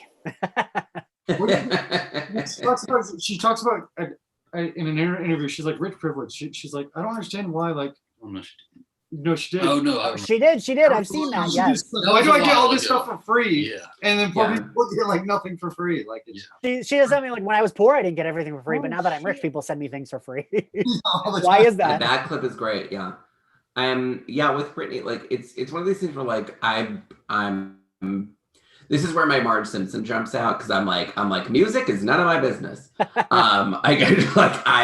don't have like very strong feelings about pop people. I like certain music and whatever, but like this is where my like heightened opinions just sort of plateau. But like did you all see? Sorry, I'm gonna completely just the newest Louisiana Republican congressman. This dude was 41 and died of COVID. He was the congressman-elect. He didn't even start yet. Sorry, I used to live there, so this was popped up on my news feed. Yeah, it came to my phone too. How does that work? Do we get to re-elect someone in his place, or do they just throw someone in? No, the governor like appoints. There's a Democratic governor in Louisiana. I mean, but it's I'm hopeful. Democratic. I mean, yeah, but like Democratic. all right, so wait, so I'm gonna Sorry. close this up because it is late and I am tired. What else? I feel like, Zach, we talked about a bunch of things this year. What did we miss? Anything we missed, I feel like it can be saved for a later date. I think. Okay, let me sum up. Slayerfest. If it has not come up in the last 2 hours, please. Fuck it. I was 3 hours. Is all at it 8:30. You had a lot of momentum with Slayerfest 98 this year. It was great. You had Stacey Abrams, Charisma Carpenter. Amber Benson's interview was my favorite by far of the year. And in 2021, it is only going to get better. You're going to get more celebrities. You're going to get more stars. What is her name? Mercedes. She's going to be on. I really want Mercedes McNabb. It is all going to happen for you, Slayerfest 98. I speak it, and Yeah, James Marshall happening on that video. That was a cool thing. I will say the James Marster, I got some celebrities to do quarantine videos, and James Marsters did a very good quarantine video where he was like sincere and genuine, and then was like, this is Spike's advice, and then did it in Spike's voice. That was like a very big thing. It was exciting. And again, it's me and Kim that really care about this, but Summer Bishop's was really good too, because she was just like, my advice is to stay inside, and Margot's advice would be stay the fuck inside. Yeah, so good. That really would, that's what Margot would say, right, Kim? Sorry. That's fine. Yeah, and Charisma Carpenter was a great interview. That interview happened because she DM'd me after listening to Stacey Abrams. And J. Otis Richards was really charming. But Amber Benson, I think I agree with Zachary, was like one of my favorite interviews we did this year, because her and I are we're friendly. We're mutuals on Instagram. I met her when I worked at BuzzFeed, but I felt like she was very comfortable and she spoke with nuance. That's what it is too. I enjoy interviews where guests are not as closed off about certain topics, and she seemed like she was just ready to talk about and go through whatever. Because she knew Dana, because Dana had moderated a few panels at Comic-Cons that Amber had been at.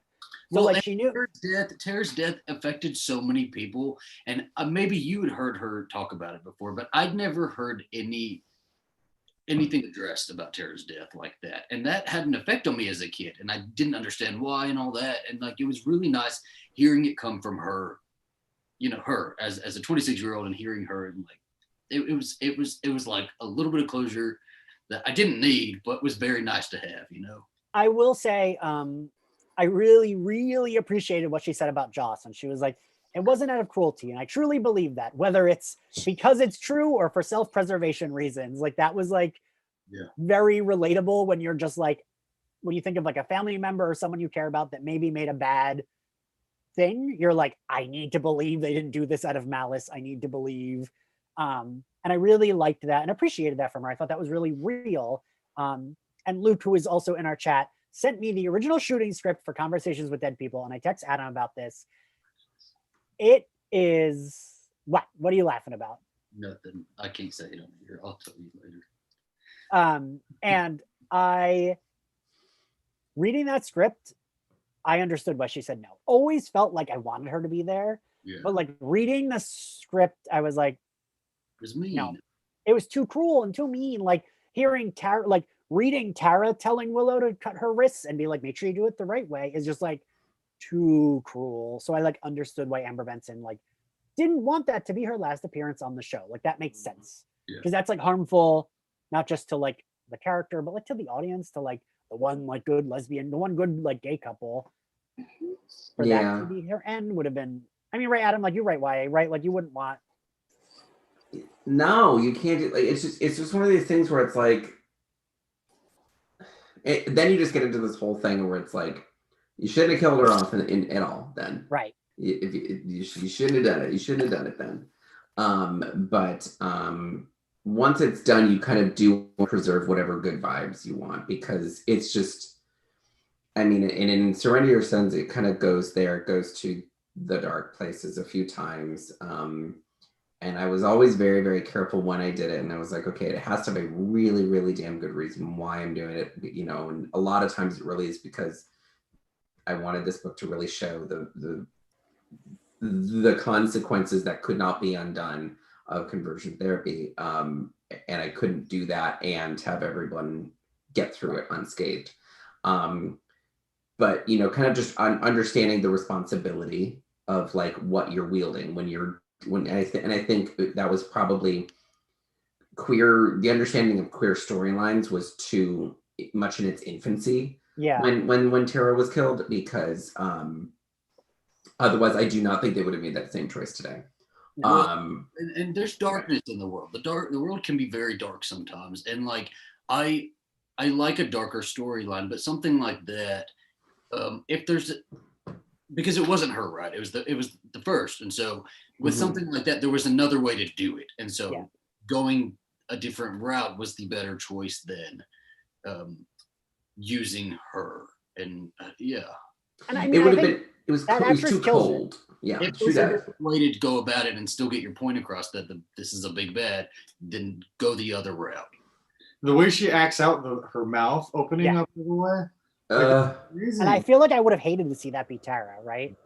But yeah, like reading that script, I was like, holy shit! Like, and it's really, I mean, of course it is. It's really well written. It's like they know those characters. It's season 7, and like when Tara first walks in, it's like so well done, and it's not that different. The only thing different is mostly Willow's reaction because of course when the other girl walks in, she's like, "Do I know you? Oh yeah, you're Cassie."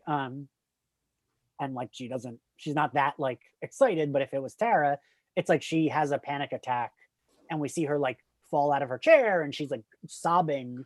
Right. And like that just feels like too cruel for it to be like the last time we see Tara on screen is like actually an evil entity just like having her face like yeah. I mean, because it's one of these things where like you have sort of Willow in this very, very fragile place, and Giles in all of his solidity and age could barely handle Jenny Calendar returning in a different guise. So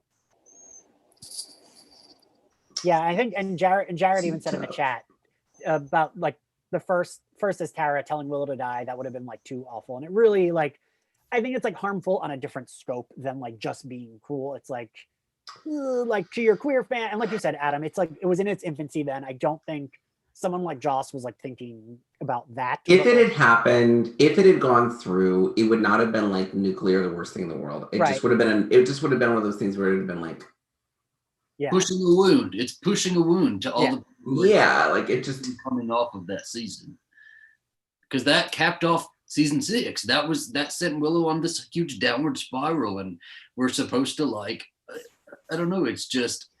They already had like a turbulent relationship during that. We're supposed to forgive Willow for everything she did to Tara, and then we're seeing Willow kind of crawl her way back into the light, and then to use Tara against her in that way just seemed it was mean.